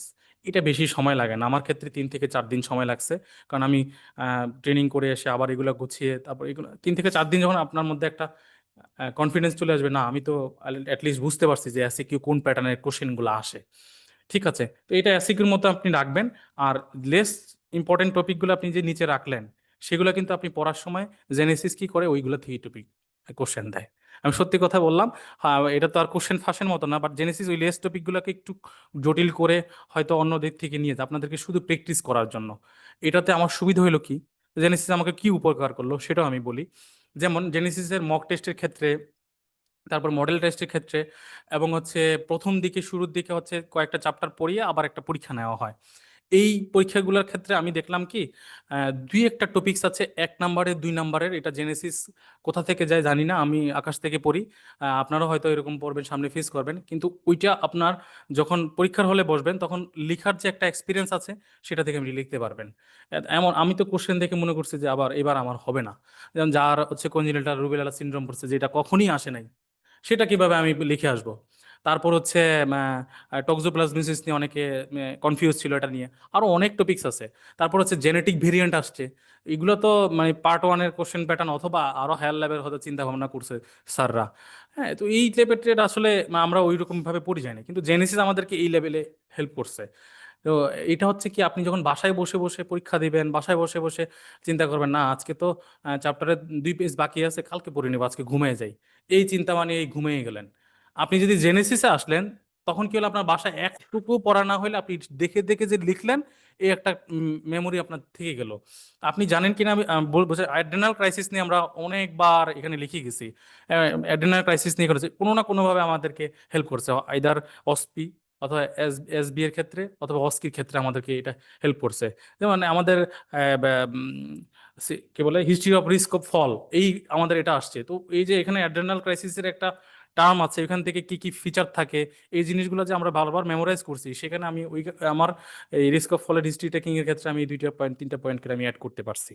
সো আমি বলবো কি, আপনার পড়া হোক না হোক এটা নিয়ে আপনি টেনশন করবেন না, চিন্তাও করবেন না, আপনি ওই পিছনে আমার মতো বসে বসে ডেভিডসন খুলে খুলে লিখবেন, আর না চ্যাট জিপিটি দেখে দেখে লিখবেন। ডেভিডসন দেখে লিখলে ভালো হবে কি, আপনার হচ্ছে ডেভিডসনটাই মুখস্থ থাকবে, বাট লিখার যে একটা ফ্লো থাকবে, হ্যাঁ শেষের দিকে আপনি যখন পড়া কমপ্লিট হয়ে যাবে, গোছানো কমপ্লিট হয়ে যাবে, তখন হয়তো একটা সময় আপনার মনে হবে যে না, আমি এখন নিজে থেকে লিখি। আমি অনেককেই দেখেছি, আমি শেষ পর্যন্ত যদি আমি একদম শেষ পরীক্ষাটা আমি দেখে লিখছি, আমি পাশ করে আসছি, ইনশাল্লাহ আপনারাও পাশ করে আসবেন। শুধু এটা এখানে জেনেসিস মিড টার্মটা এভাবেই গোছায়, আপনি রেগুলার থাকেন, আপনাকে পাশ করার দায়িত্ব আল্লাহ তো অবশ্যই আছেন, জেনেসিস আপনাকেই সবকিছু করিয়ে দিবে। এটা আপনারা হয়তো প্রথম দিকে বুঝবেন না, লং টার্ম ধৈর্য রাখা অনেক কঠিন। জেনেসিসকে একবার মনে হবে দূর বকা দিই, আবার মনে হবে না আবার কাছে টানে নেই, জেনেসিস এরকম দুর্দুল্যমান থাকবে। কিন্তু আপনি যখন অস্কিতে যাবেন তখন আপনার কাছে মনে হবে জেনেসিস আর আমার আর কিছু নাই। আর আমি তো এইগুলো ফেস করে আসছি। আর অস্পেসকিতে এই 2জন মেন্টর আছেন, আরো অনেকেই আছেন, যারা হচ্ছে মানে যারা না থাকলে, যারা অস্পেসকিতে প্রস্তুত করে না দিতে এইবার অন্তত আমাদের জন্য পাশ করাটা অনেক কঠিন হয়ে যেত, কারণ মাত্র 162 জন বা প্লাস 166 জন পাশ করছে। হ্যাঁ, 750 পরীক্ষা দিছে, তার মানে হিউজ। এটা মানে এর পরীক্ষা, এটা আসলে আমি কিছু বললাম, আমার সাথে অনেকেই আছেন, আমার সাথে ট্রেনিং করছেন, ওনারা জানে। মানে আমিও তো ওনাদের মতো ফেস করে আসছি। সো আমি বলবো যে আপনারা একটু রেগুলারিটি থাকেন, এটাই রেগুলারিটি হচ্ছে জেনেসিসের মেইন জিনিস। এবার আসলে এসবিএ তে কথা বলি। এসবিএ এর ক্ষেত্রে আসলে অনেকে অনেক কথা বলবে, আপনি নিজের কনফিডেন্স আসতে পারবেন না, আর আমার ক্ষেত্রে এসবিএটা আমাকে অনেক কনফিডেন্স দিছে। আমি এসেই সোজা ভাইকে বলছিলাম, ভাই আমার তো 35+ হবে, তাই তো ভাই? হ্যাঁ, 35+ হবে, দেন দ্যাট মিনস আমি 70, আমি লিফটে আসার সময় আমি বারবার বলতেছিলাম যে আমার 70+ হবে। এই যে কনফিডেন্সটা আসছে, আপনি জেনেসিসের যে এসবিএ কোশ্চেনগুলো আছে প্রত্যেকটাতে এসবিএ পরীক্ষা দিবেন এবং গুরুত্ব সহকারে দিবেন। পারলে আগের দিন একটু এই যে এমআরসিপির যে বইগুলো আছে এগুলো দেখে আপনি শুধু টপিকগুলো দেখে আসবেন, তো ভিতরে পড়ার দরকার নেই, আপনি এমআরসিপি পরীক্ষা দিতে যাচ্ছেন না, ওইখানে হয় কি আপনার হচ্ছে একটু সিনিয়র বেসিসে একটু কথা আসে, ওগুলাতে আপনার দেখবেন জেনেসিসে এসে বললে বারবার প্র্যাকটিস করতে আপনার সহযোগিতা হবে। ধরেন আপনি পড়লেন হচ্ছে এখন ধরেন একুট লিভার ফেলিওর পড়লেন, অথবা বললেন উইলসন ডিজিজ। উইলসন ডিজিজ নিয়ে এমন জেনেসিসের অনেক ডেভিডসনের অনেক টপিকস আছে এমআরসিপির বইয়ে নাই, আবার এমআরসিপির অনেক টপিকস আছে আপনার ডেভিডসনের নাই, তো ওগুলো তো আপনি বাদ দিয়ে দিবেন, ওগুলো তো ধরারই দরকার নেই। তা আপনি করবেন কি, তা আপনি করবেন হচ্ছে উইলসন পড়তেছেন, উইলসন নিয়ে আমি দেখি এমআরসিপির বইগুলোতে কি কি কোশ্চেন আছে, আপনি শুধু কোশ্চেনটা পড়বেন আর অ্যান্সার, আর কিছু না, আর কিছু না, এটাই আমি করে আসছি। এবং শুধু তাই না, আমি আর কোনো বইও ফলো করি নাই। এটা করার পর আমার বারবার হচ্ছিল, এখানে এসে আমি প্রথম দিনের পরীক্ষায় আমি বলছিলাম যে আমার তো হয় নাই, আমার মাত্র 50টায় 24টা হয়েছে। প্রথমে দিকে যখন পরীক্ষা দিতাম 25টা হইতো, আমি তো পাস হবে না। তো আমাকে আপু বলতেছিল যে এইটা যে এখনো 24 পাইছেন, ওইখানে গিয়ে এটা 34 হয়ে যাবে, ডেফিনেটলি 34 35 প্লাস হয়েছে। আমার আমি জানি না আপনারা আমার কথাগুলো ধরতে পারতেছেন কিনা, বাট এটা যদি আপনি এখন থেকে না করেন, আপনার হয়তো সপ্তাহে 7 দিন কি পড়তে ইচ্ছা করবে? কত কাজ থাকবে আপনাদের, ব্যস্ততার অভাব নাই। বাসায় যাবেন, কারো কারো বেবি আছে, বেবিকে সময় দিবেন, অনেক টাইম আছে, আপনার চাইলেই সব দিন পড়তে পারবেন না, কিন্তু যেদিন পড়েন এই যে আজকে গুছাবেন যেই জিনিস স্ট্র্যাটেজিটা, সেই স্ট্র্যাটেজিটাই ফলো করবেন। আর আপনাদের এখানে যারা মেন্টর আছেন, তারা আপনাদেরকে মোটামুটি মানে একদম সবকিছু রেডি করে দিবে। পড়ার দায়িত্বটা ভাই তো আপনাদের, পড়ার দায়িত্বটা সবার নিজের। কিভাবে পড়লেন, ওই যে আমি বললাম এভাবে গোছাবেন। এই যে বললাম এসবিটা কিভাবে গোছাবেন, আর বেশি কিছু পড়ার দরকার নেই, আপনি ডেভিডসনটাই পড়বেন, কিন্তু এসবিটা আপনি একটু এই মাগরাবি খুলে বা এই খুলে আপনি একটু দেখলেন যে এই কোশ্চেনগুলো 7 8টা কোশ্চেন আছে, আমি একটু দেখি নিই। ডেভিডসন যখন আপনি জেনেসিসে পরীক্ষা দিতে আসবেন, তার আগে সেম কাজটা করে একটু দেখে এসে পরীক্ষা দিতে যাবেন। হোক এখানে আপনি 20টা হোক 15টা হোক, সমস্যা নেই, এটা নিয়ে কোনো টেনশনের কিছু না, হোক না হোক তাও তো কোনো টেনশনের কিছু নাই। কিন্তু আপনি যে প্র্যাকটিসটা করলেন, বিলিভ ইট অর নট, আমি যখন এখানে বারবার প্র্যাকটিস করলাম, প্লুরাইটাস নামে একটা টপিক্স আছে, একটা বক্স আছে ডার্মাটোলজিতে, এই টপিক্সটা আমি অলওয়েজ অ্যাভয়েড করে দিতাম, কারণ এই অনেকগুলো লেখা, আমার কাছে মনে হইতো যে এটা আমি পারবো, এটা হ্যাঁ হ্যাপাটোলজিক্যাল অ্যাবনর্মালিটি আছে, সিকিউরিটি অ্যাবনর্মালিটি আছে, পারবো, কিন্তু পরীক্ষার লাগে আমি ভুলে গেছি। এবং আমার পাশের জন এটা অ্যান্সার করতে পারছে, আমি অ্যান্সার করতে পারি নাই, আমি ভুল করে আসছি। কারণ আমার কাছে মনে হচ্ছে যে মানে এটা তো আমি পারবোই। এটা কেন করি না, কারণ এই যে এখানে প্র্যাকটিস করি নাই। কথা বুঝতে পারছেন? তা আমার কথা হচ্ছে আপনারা যদি রেগুলার এখানে এসে দেখেও লিখেন, এটাই আপনাকে পরীক্ষার হলে হেল্প করবে। এবার আসি অস্পি। অস্পিতে এখন কি করবেন, আপনাকে যে চ্যাপ্টার পড়াচ্ছে সেই টপিকসগুলো আপনি দেখে দেখে যাবেন। জলিল স্যারের বই আর কোনো পড়ার দরকার নেই। অনেকে অনেক কিছু বলবে, রিদম দেখেন, এই দেখেন, সেই দেখেন, ওইখান থেকে নোট আনেন, কিচ্ছু করার দরকার নেই, শুধু Jalil sir, Jalil sir, Jalil sir. আমার জলিল স্যার 8টা কোশ্চেন পড়ছে আমাদের 10টা থেকে, হয়তো কোশ্চেনের প্যাটার্ন চেঞ্জ হয়েছে, কিন্তু 8টা কোশ্চেন, 7টা 6টা কোশ্চেন ভাই হুবহু কমন পড়ে কিনা, টপিকস তো কমন পড়ে না। আমাদের সময় কার্বাঙ্কল আসছিল, এটাই এক্সেপশন আসছে, আর তো তেমন কিছু আসে নাই। বাকি কিছু জেনেসিসের যে ওই যে হিস্ট্রিটাকে কাউন্সিলিং এর বই হুবহু তুলে দিচ্ছে।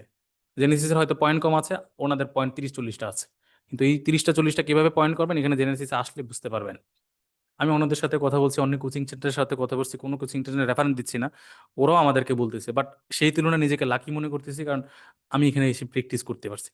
আসলে জেনেসিস তো একটা জাস্ট ট্যাগ, প্র্যাকটিসটা আপনি করবেন, মেন্টর আপনাদেরকে গুছিয়ে দিবে, এটা আপনাদের নিজের দায়িত্ব। কিভাবে গুছিয়ে দিবে হয়তো আমি অদূর ভবিষ্যতে কোনো ক্লাসে যদি সুযোগ পাই, সেখানে আমি হয়তো আরো বলতে পারবো। আর আমার চাইতে অনেক বড় বড় ভাস্ট নলেজ, পাহাড় সমান নলেজ নিয়ে অনেক এক্সপিরিয়েন্স মেন্টররা আছেন, তারা বলবেন। আজকে হয়তো নাদিয়া আপু নাই, নাদিয়া আপু থাকলে আরো ভালো হইতো, উনি আরো ভালো করে বলতেন।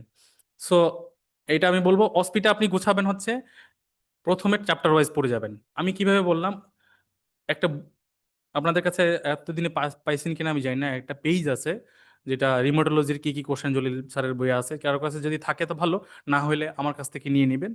তারপরে হেপাটোলজি কি কি আছে, এগুলো সব কত নাম্বার কত নাম্বার, জলিল স্যারের বইয়ের কত নাম্বার কোশ্চেনটা হচ্ছে হেপাটোলজি, কত নাম্বার কোশ্চেনটা রিমোটোলজি, এরকম একটা টপিক আছে, শুধু ওইটা ফলো করবেন। একটা পিডিএফ আকারে পাওয়া যায়, ওগুলো দেখবেন না, ওগুলোতে সব কোশ্চেন নাই, ঠিক আছে?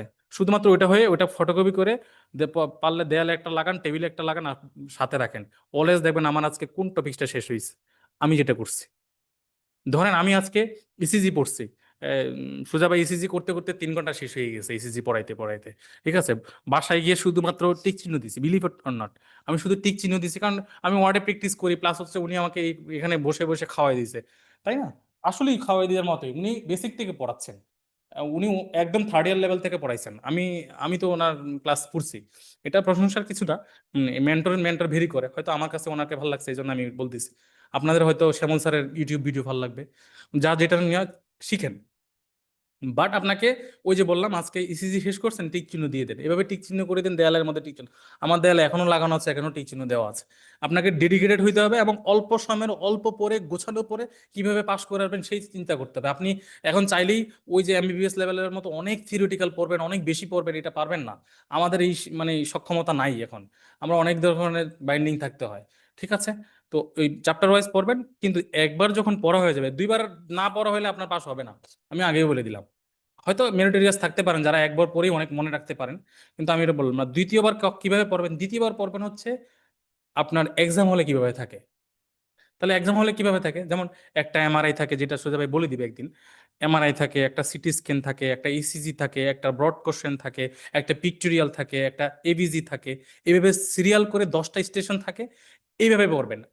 তাহলে ওইভাবে করে আপনি কোশ্চেনগুলো সাজাবেন, যে জলি স্যার এত নাম্বার এত নাম্বার কোশ্চেন এমআরআই আছে, এত নাম্বার কোশ্চেন এক্সরে আছে, এত নাম্বার কোশ্চেন আছে ইসিজি আছে। তাহলে প্রথমে সাজালেন চ্যাপ্টার ওয়াইজ, দেন সাজালেন না, তাহলে আপনার রিভিশন হয়ে গেল। এবং এত সুন্দর করে রিভিশন হবে, যখন আপনি এখানে পরীক্ষা এসে 3-4 বার পরীক্ষা দিবেন, হয়তো এবার হয়তো আরো আগেই শুরু করবে অস্পি বেসটা, তখন হয়তো আমাদেরকেও পাবেন। আমরা ওই দিকে সব দিকে গাইড করার চেষ্টা করব। তো এইভাবে যদি আপনি গুছিয়ে রাখেন এখন থেকে, আজকে থেকে, আমি খুব সহজ করে বলে দিলাম। প্রথমে বোর্ড কোশ্চেনগুলো নেবেন, এসবিআই কিভাবে পড়বেন এটা টোটকা বললাম। আর জলি স্যারের বইটা আজকে নিয়ে খুলে ওই ওই যে বললাম ওইটা দেয়ালের মধ্যে লাগাই দিবেন। আর পড়ানোর দায়িত্ব হচ্ছে জেনেসিস। আপনি বাসায় গিয়ে পড়বেন, বাট কিভাবে পড়বেন এটা জেনেসিস আপনাকে বসিয়ে দিবে। শুধুমাত্র ওইটা রিডিং দিয়ে আসে এখানে পরীক্ষা দিবেন, মুখস্থ করার দরকার নেই। যদি ভালো আপনি প্রথম থেকে মুখস্থ করতে পারেন, সেটা আপনার পরে রিকভারেশনে ভালো হবে। এটা আপনাকে বারবার পড়ানো হবে। আপনি একই টপিক হেপাটোলজি পড়তেছেন, আপনি 3 বার অন্তত পক্ষে পরীক্ষা দিবেন এখানে। তার মানে আপনি যদি একবার কিভাবে লিভার ট্রান্সপ্লান্টেশনের ইন্ডিকেশন, প্যারাসিটামল ডোজ, নন প্যারাসিটামল, যেটা যদি মুখস্থ না করেন, 3 বার পড়লে কার মুখস্থ না হবে? অবশ্যই হবে। শুধুমাত্র এখানে ফোকাস থাকেন। ওই আজকে ওই দিকে দেখি বিসিএস এর একটু পড়ি, বা কালকে এমআরসিপি পড়ি, কালকে এফসিপিএস আর আদার্স কিছু পড়ি, মানে অন্যরা অন্যদিকে যাচ্ছে। আমি আজকে এই ফোকাস একদিক থেকে যদি ডিটাচড হয়ে যান, তাহলে অনেক বেশি পরিমাণ বিপদে পড়ে যাবেন। আমি মানে অনেক দীর্ঘ কথা বলতে পারবো হয়তো, কিন্তু আমি চাচ্ছি না এত দীর্ঘ কথা বলতে। তো সর্বোপরি আপনাদের কোনো প্রশ্ন আমার কাছে যদি থাকে, আপনারা পরে শেষে বলে নেবেন। ধন্যবাদ। থ্যাংক ইউ আপু।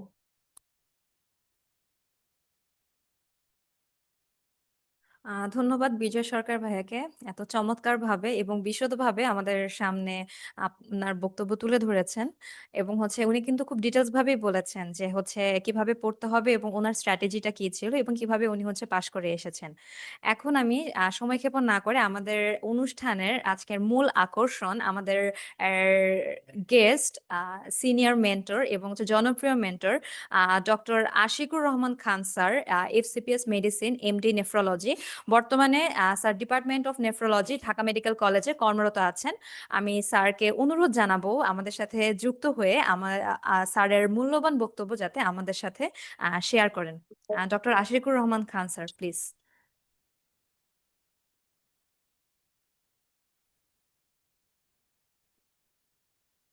Yes, আসসালামু আলাইকুম।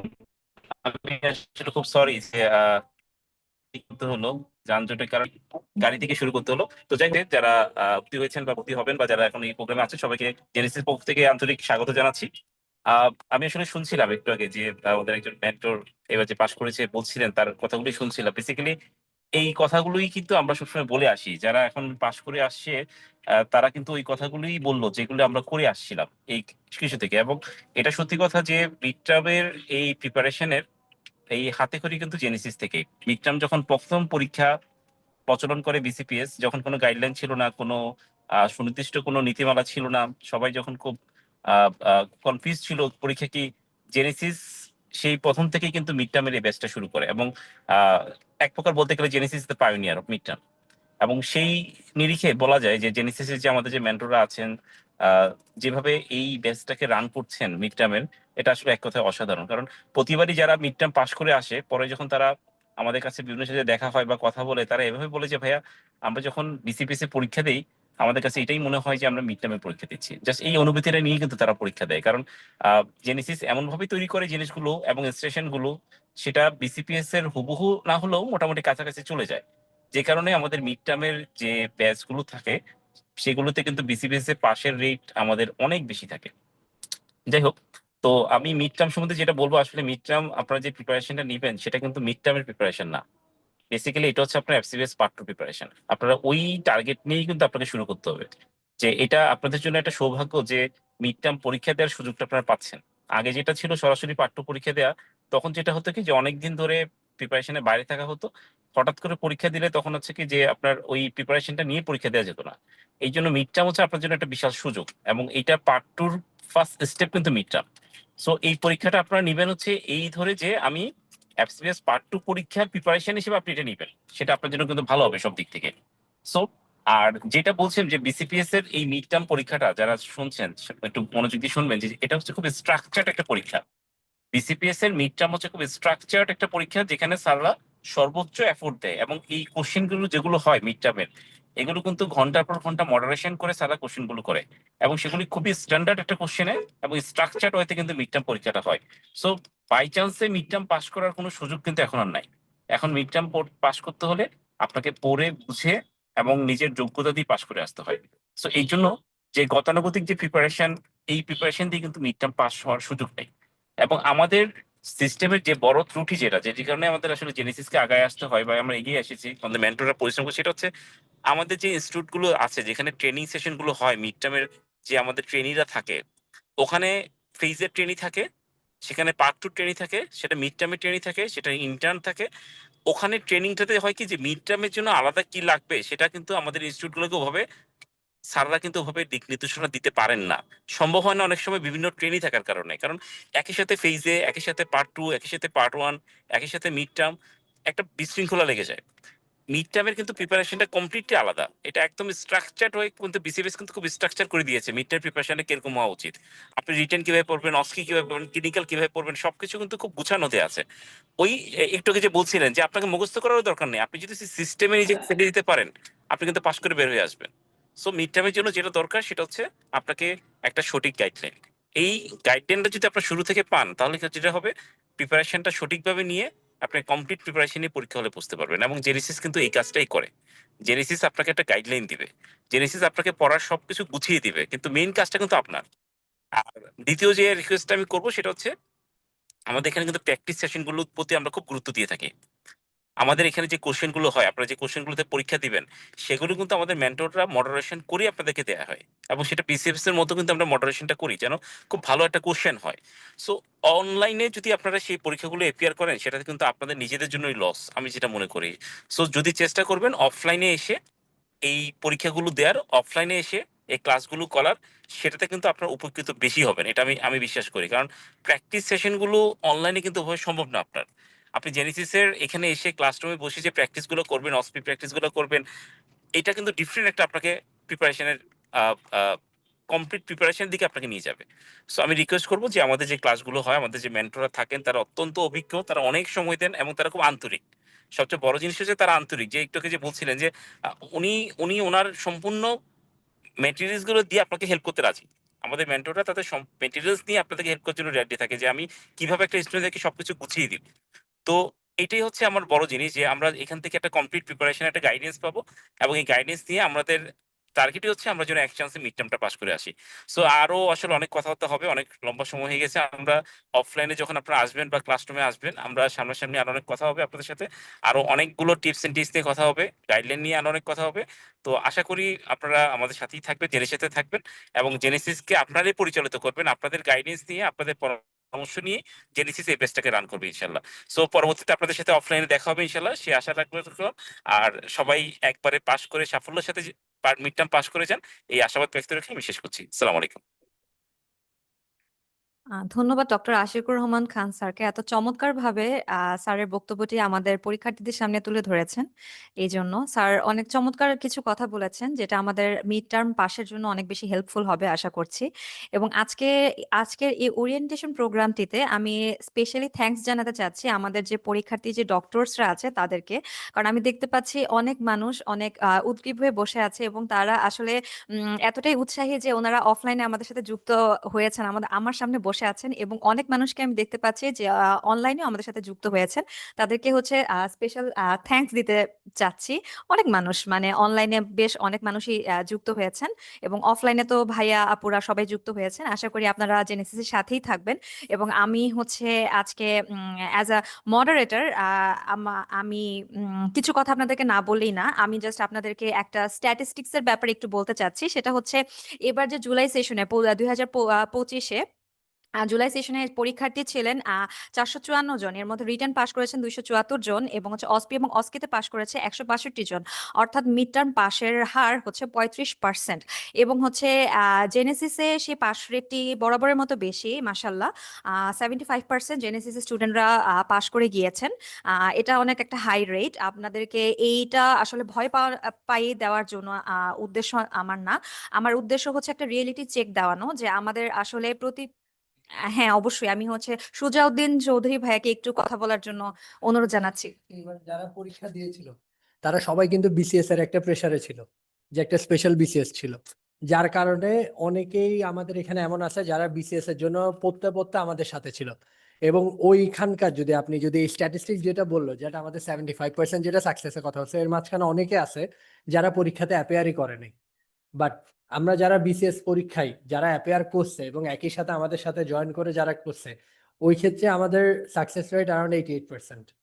মানে যারা পরীক্ষা দিছে তাদের, যারা শুধুমাত্র ওই রিটেন পরীক্ষা দেওয়ার পর আমাদের এখানে এসে এক্সাম দিয়ে জাস্ট অসপি প্র্যাকটিস ব্যাচে এনরোল করে রেগুলারলি আমাদের সাথে ক্লাস করছে, সাথে আবার জেনেসিসের বিসিএস ক্লাস করছে, ওরা জাস্ট এখানে আসতো, ওনাদের সাথেই তো ছিল, ওরা জাস্ট এখানে আসতো, পরীক্ষাটা দিত আর বিসিএস এর পড়ালেখা করছে। ওরা বিসিএস ও ক্লিয়ার করছে, মানে বিসিএস এন্ড এটাই দুইটা একসাথে ক্লিয়ার করছে এরকম মানুষ। আপনাদেরকে এই কথাটাই বারবার বলার জন্য, আপনারা যদি এফোর্টটা দেন রেগুলার এসে, আপনাদের এখান থেকে আপনারা চাইলেও পরীক্ষা খারাপ করতে পারবেন না, আপনারা চ্যালেঞ্জ নিয়ে দেখতে পারেন, এতটুকু আমি বলতে পারবো।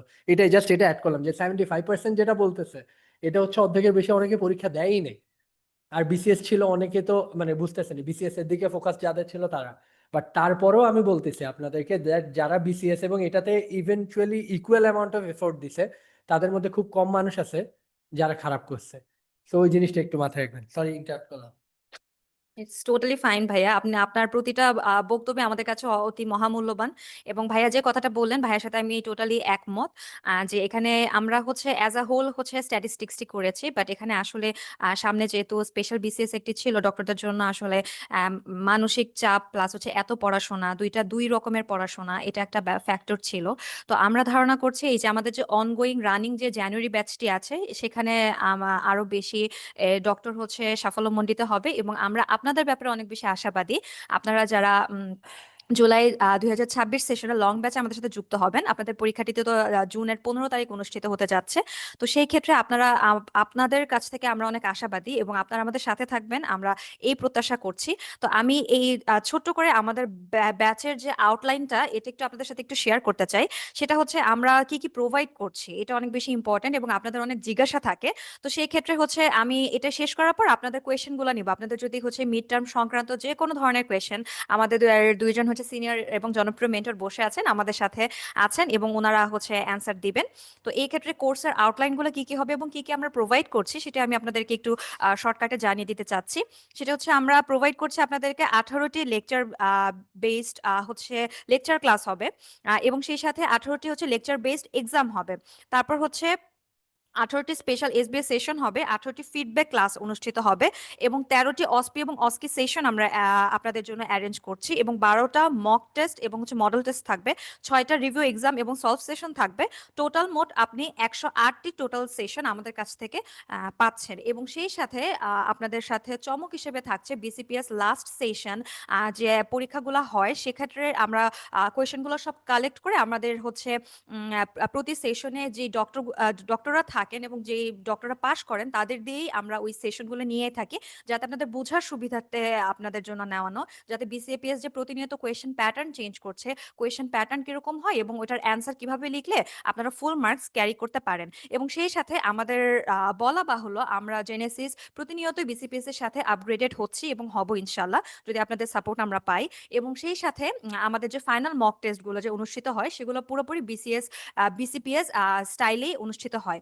এখন হচ্ছে আপনারা যারা অফলাইন এবং অনলাইনে আমাদের সাথে যুক্ত হয়েছেন, আপনাদের কারো কোনো কোয়েশ্চেন আছে কিনা আমরা এখন কোয়েশ্চেনগুলো নিব। আপনাদের যদি কারো কোনো কোয়েশ্চেন থাকে, উইদাউট এনি হেসিটেশন আমাদেরকে করতে পারেন। আমাদের দুইজন সিনিয়র মেন্টর যুক্ত আছেন, তারা ইনশাল্লাহ অ্যান্সারগুলো দিবেন। এনিওয়ান?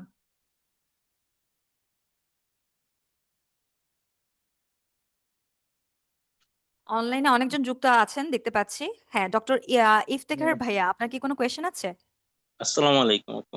আপু ওয়ালাইকুম আমি আসসালাম আসলে ভাইয়া। এফবিএস পার্ট 1 জেনেসিসের সাথেই ছিলাম, অফলাইনে ছিলাম আরকি তখন। এখন আসলে বাসা সিলেট থাকার কারণে সিলেটে আছি আরকি। উসমানী মেডিকেলে ট্রেনিং করতেছি।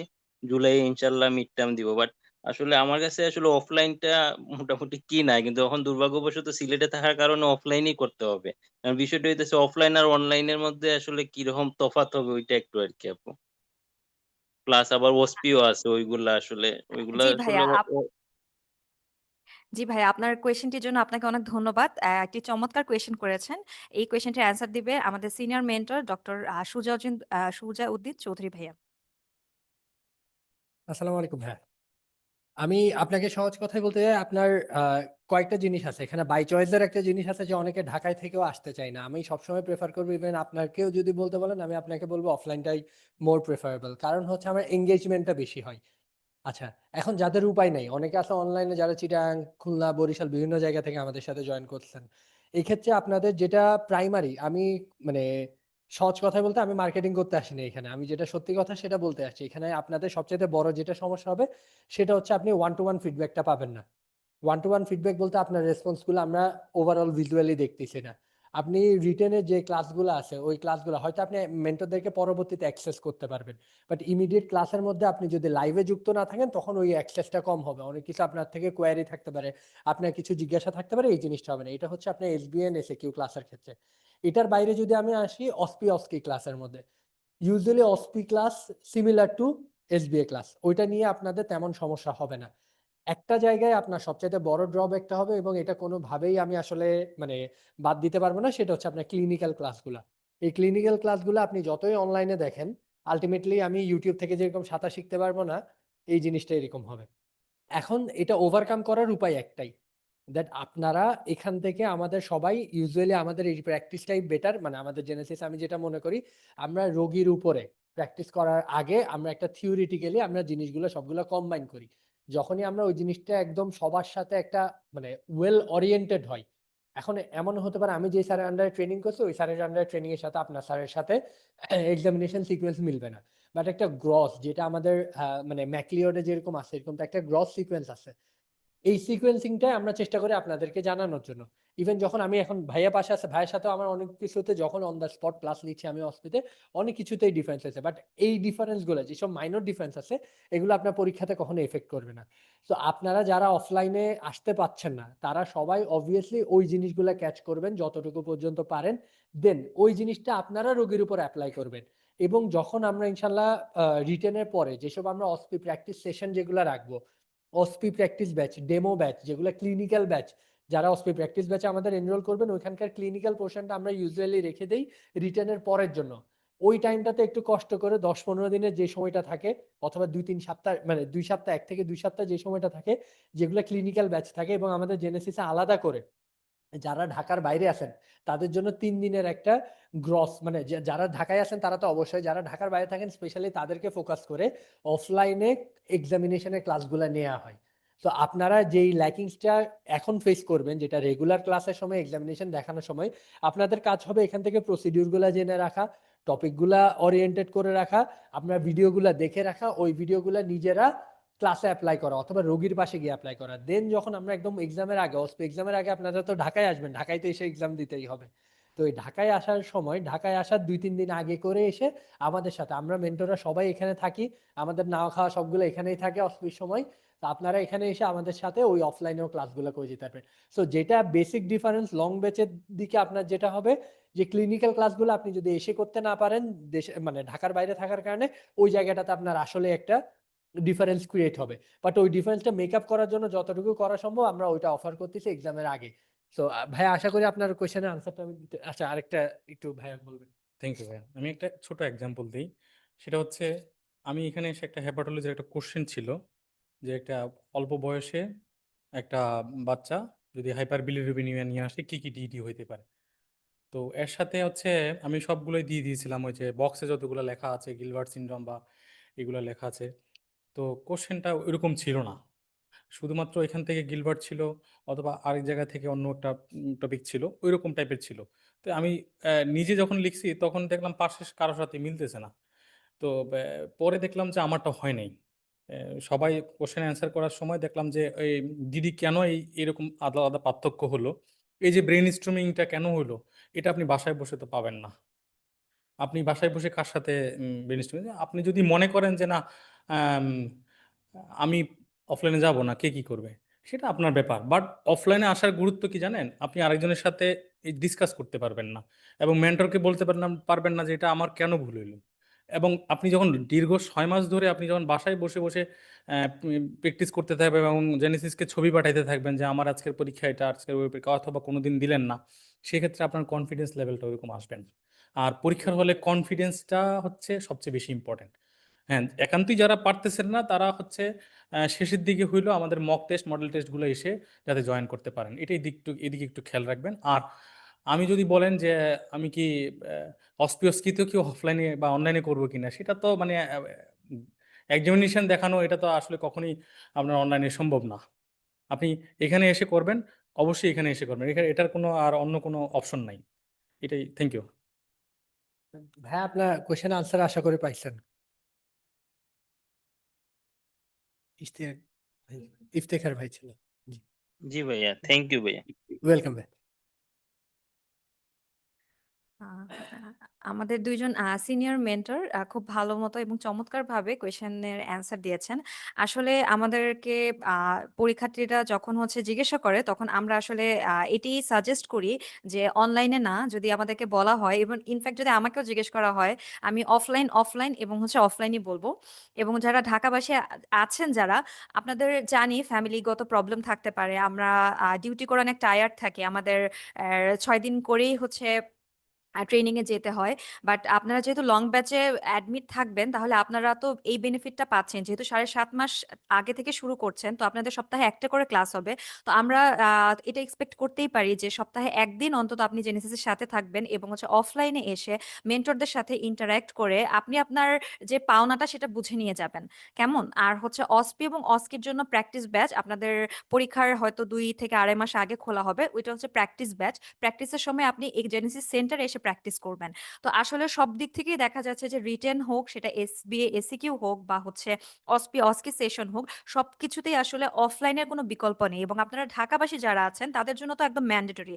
এবং যারা পরীক্ষার্থী ভাই ও বোনেরা যারা হচ্ছে ঢাকার বাইরে অবস্থান করছেন, তাদের ডিস্টেন্স তো অবশ্যই বড় একটা ফ্যাক্ট, কিন্তু আমরা জেনেসিস কিন্তু এই সুযোগটাও রাখি যখন আমাদের অসপি এবং অস্কি যখন আমরা মক টেস্ট গুলা বিসিপিএস এর আদলে যখন ফাইনাল মক টেস্ট 1 এবং মক টেস্ট 2 যখন আমরা অ্যারেঞ্জ করি, তখন কিন্তু এটা মানে মেইন পরীক্ষার দেখা যায় যে 3 থেকে 4 দিন আগে অনুষ্ঠিত হয়। এবং আপনারা কিন্তু বিসিপিএস এ এসে যেহেতু পরীক্ষা দিতে হবে, আপনারা নিশ্চয়ই কোনো আত্মীয়ের বাসায় অথবা হোটেলে বুকিং দিয়ে থাকেন। তো আমাদের সাজেশন থাকবে এটা যে আপনি একটু 3-4 দিন আগে এসে বিসিপিএস স্টাইলে যদি একদম কিছুই না করতে পারেন, তাহলে সেক্ষেত্রে এতটুকু সাজেশন থাকবে আমার যে হচ্ছে আপনারা সবাই 3-4 দিন আগে এসে জেনেসিসে মক দেন, অস্কিটা অ্যাটেন্ড করেন, তারপর আপনি বিসিপিএস এ পরীক্ষা দেন। এবং হচ্ছে আমার আজকের এই কথাটা অবশ্যই রেকর্ড থাকবে, এবং আপনি পাশ করে এসে তারপর আমাদেরকে বলবেন। কেমন? আর বেশি কথা বাড়াতে চাচ্ছি না। এখন হচ্ছে আপনাদের আর অফলাইনে বা অনলাইনে যদি আরো কারো কোনো কোয়েরি থাকে আমাদেরকে করতে পারেন। হ্যাঁ ভাইয়া, অফলাইনে একজন।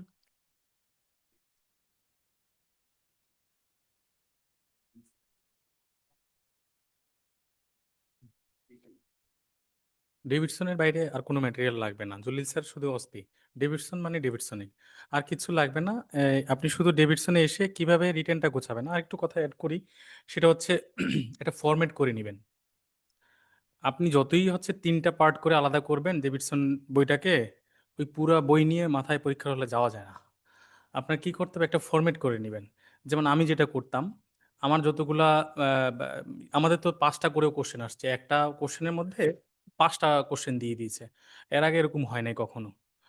তো আমরা ম্যানেজমেন্ট প্ল্যান ক্ষেত্রে আমি হচ্ছে আগের ২-৩ মাস আগে এবং আমি এটা জেনেসিসও প্র্যাকটিস করেছি। সেটা হচ্ছে ৬ থেকে ৭ টা টপিকস হচ্ছে আমি আলাদা, আলাদা করে নিয়েছিলাম যে আমি ম্যানেজমেন্ট আসলে জেনারেল ম্যানেজমেন্ট, স্পেসিফিক ম্যানেজমেন্ট, তারপরে হচ্ছে ফলো আপ, রেফারেল সিস্টেম এই কথাগুলো আমি আলাদা, আলাদা করে একটা ম্যানেজমেন্ট করে রেখেছি। এখন ডিফারেন্ট থাকতে পারে। যেমন ইমিডিয়েট ম্যানেজমেন্ট তো হইলে তো আর আপনি এভাবে বলবেন না জেনারেল ম্যানেজমেন্ট আলাদা ম্যানেজমেন্ট। শুধু ইমিডিয়েট ম্যানেজমেন্টের ক্ষেত্রে এটা রেসপেক্টিভ সাবজেক্টের ক্ষেত্রে আপনার এটা আলাদা করে বলে দেবে। কিন্তু আপনি কিছু লিখতে পারেন নাই। ধরেন একটা কোশ্চেন আসছে, আপনি এই কোশ্চেনের কোনো কিছুই পারেন না। হয়তো মানে ১ নাম্বার ২ নাম্বার পারতেছেন, এ অর বি পারতেছেন, সি, ডি, ই কিছুই পারতেছেন না। ওইখানে হয়তো কোনো ম্যানেজমেন্ট চাইছে আপনার। তখন আপনি কি লিখবেন? এই যে আপনি বাসায় প্র্যাকটিস করে গেলেন যে আমি জেনারেল ম্যানেজমেন্ট, স্পেসিফিক ম্যানেজমেন্ট, তারপর হচ্ছে treatment of complication, treatment of risk factor, তারপর হচ্ছে ফলো আপ, এরকম ৭-৮ টা হেডিংস দিয়ে ফেললেন। স্যাররা শুধু এই হেডিংস দিয়ে নাম্বার দিয়ে চলে যাবে। আপনার ভিতরেও পড়বে না। এত সময় না। স্যাররা তো ২টা-৩টা পর্যন্ত রাতবেলা কোশ্চেন দেবে, এত সময় আছে? আপনি পাস করবেন। আপনি অবশ্যই পাস করবেন, শুধু জেনেসিসে এগুলো এসে করে যান। আপনাকে ডেভিডসন এসে মুখস্থ করে যাবেন, তারপরে এসে লিখবেন আমি পারবো না, পারবো না। এই ধরনের কনফিডেন্স দরকার নেই। আপনি এসে শুধু এই ফরম্যাটগুলা ওখানে গিয়ে বসায় দিয়ে আসবেন। না পাস করলে এখানে এসে বলবেন জেনেসিস আপনি তো বলছেন যে হয় নাই। বিলিভ ইট না, আমি যে পড়ছি। যেমন আমার ক্ষেত্রে অনেকেই বলছে যে এই কোশ্চেন দেখে বলছে যে এটা তো টক্সোপ্লাজমোসিস নাকি কনজেনিটাল রুবেলা সিনড্রোম। আমিও কনফিউজ ছিলাম। টক্সোপ্লাজমোসিস আমি ইনিশিয়ালি দিয়েছিলাম। যখন আমার কাছে মনে হয়েছে যে না এটা তো এরকম হইতে পারে না, শেষের দিকে এসে যখন রিভিশন দিতে গেলাম তখন মনে হলো আমি একটু অবলিক দিয়ে দিই। তো অবলিক দিয়ে আমি কনজেনিটাল রুবেলা সিনড্রোম দিয়ে আসছি। এই অবলিকে ইনভেস্টিগেশন তো ম্যাক্সিমাম হয়তো ৫টা ৬টা ছিল। এর মধ্যে ২-৩টা তো ঠিক থাকবে।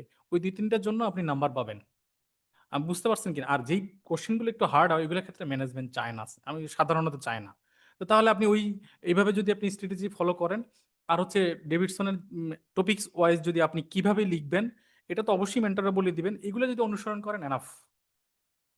ডেভিডসন আপনি যে আপনার প্রশ্নের উত্তরে বলি যে ডেভিডসনই ফলো করেন, আর কিচ্ছু লাগবে না। শুধু কোন টপিকসটা পড়বেন, কিভাবে পড়বেন সেটা জানা আছে কিনা আপনার সেটা খেয়াল রাখবেন।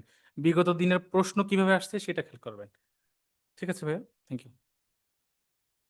জি।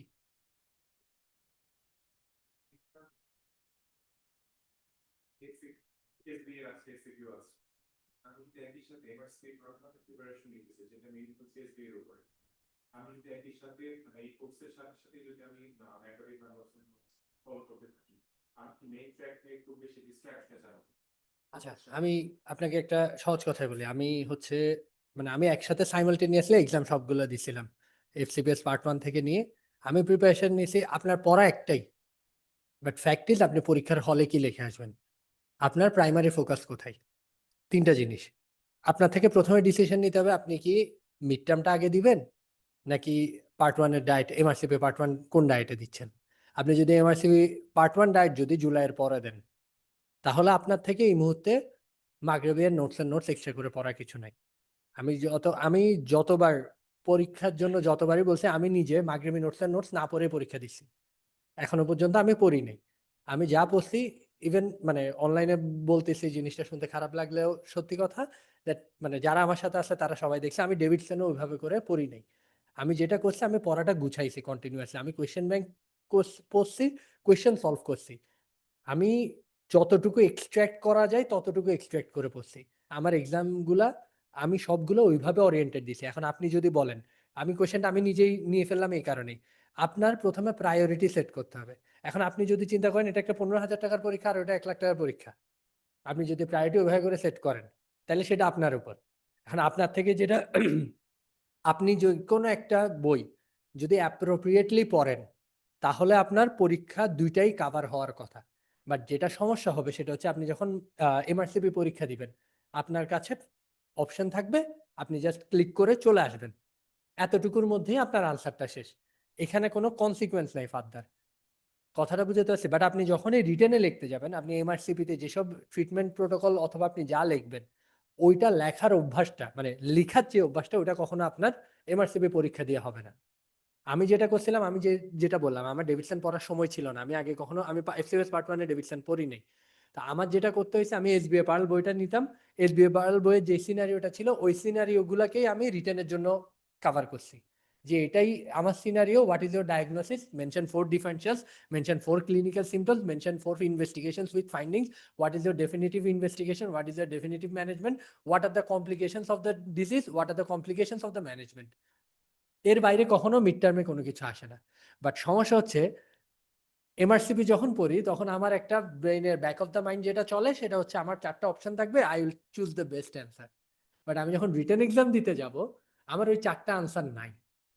আপনি আমাকে যদি এখন বলেন দ্যাট সার্কোইডোসিসে স্টেরয়েডের ইন্ডিকেশন কোথায়, আমি কিন্তু 4টা অপশন দিলে আপনারা যারা কখনো সার্কোইডোসিস বই থেকে পড়েন নাই তারা একটা দাগায় ফেলতে পারবেন। কিন্তু আপনাকে যখন আমার রিটেনে যখন কোয়েশ্চেনটা আসছে সার্কোইডোসিসে 4টা ইন্ডিকেশন বলো, যে স্টেরয়েডের কি ইন্ডিকেশন, আমার থেকে পুরাটাই মানে ক্যাচ করে আনতে হয়েছে। আপনার প্রায়োরিটি আপনি সেট করবেন, বাট আপনার থেকে যদি প্রায়োরিটি এই মুহূর্তে হয় দ্যাট একবার যদি স্লিপ করে, মানে বিসিপিএস রিলেটেড যতগুলো এক্সাম আছে, এটা বড় ভাইদেরকে বলতে শুনছি, যে একবার যদি রিদেমে আপনি ছুটে যান, আপনি ওখানে ব্যাকে আসতে খুব কষ্ট হয়। তো আপনার এটার উপর আপনার একটা ট্রেনিং এর অনারিয়াম ডিপেন্ড করতেছে। আপনার এটা গেলে আপনি কিন্তু বাধ্য নেক্সট সেশনে আবার দেওয়ার জন্য। সো অনেকে আছে, যেমন ওই এক ফ্রেন্ড আছে যে এমআরসিপি পরীক্ষা দিল, তারপরে 2 মাসের মধ্যেই মিড টার্ম পরীক্ষা দিয়ে পাশ করছে। তো রিটেন এক্সামের যেসব জায়গাগুলো আছে, আপনি যদি কনফিডেন্ট হন যে রিটেন এক্সাম আপনি কাভার আপ করতে পারবেন, তাহলে আপনি পুল করতে পারেন। এটা হচ্ছে ইন্ডিভিজুয়াল ক্যাপাবিলিটির উপর। বাট আমার পার্সোনাল সাজেশন হবে, যদি আপনার দুইটার মধ্যে কম্পেয়ার করে জিনিসটা তোলার থাকে, তাহলে আপনার থেকে এখনই প্রায়োরিটি সেট করতে হবে। 2 নৌকায় একসাথে পা দেওয়া is not a good option in such cases. আমি বুঝাতে পারছি?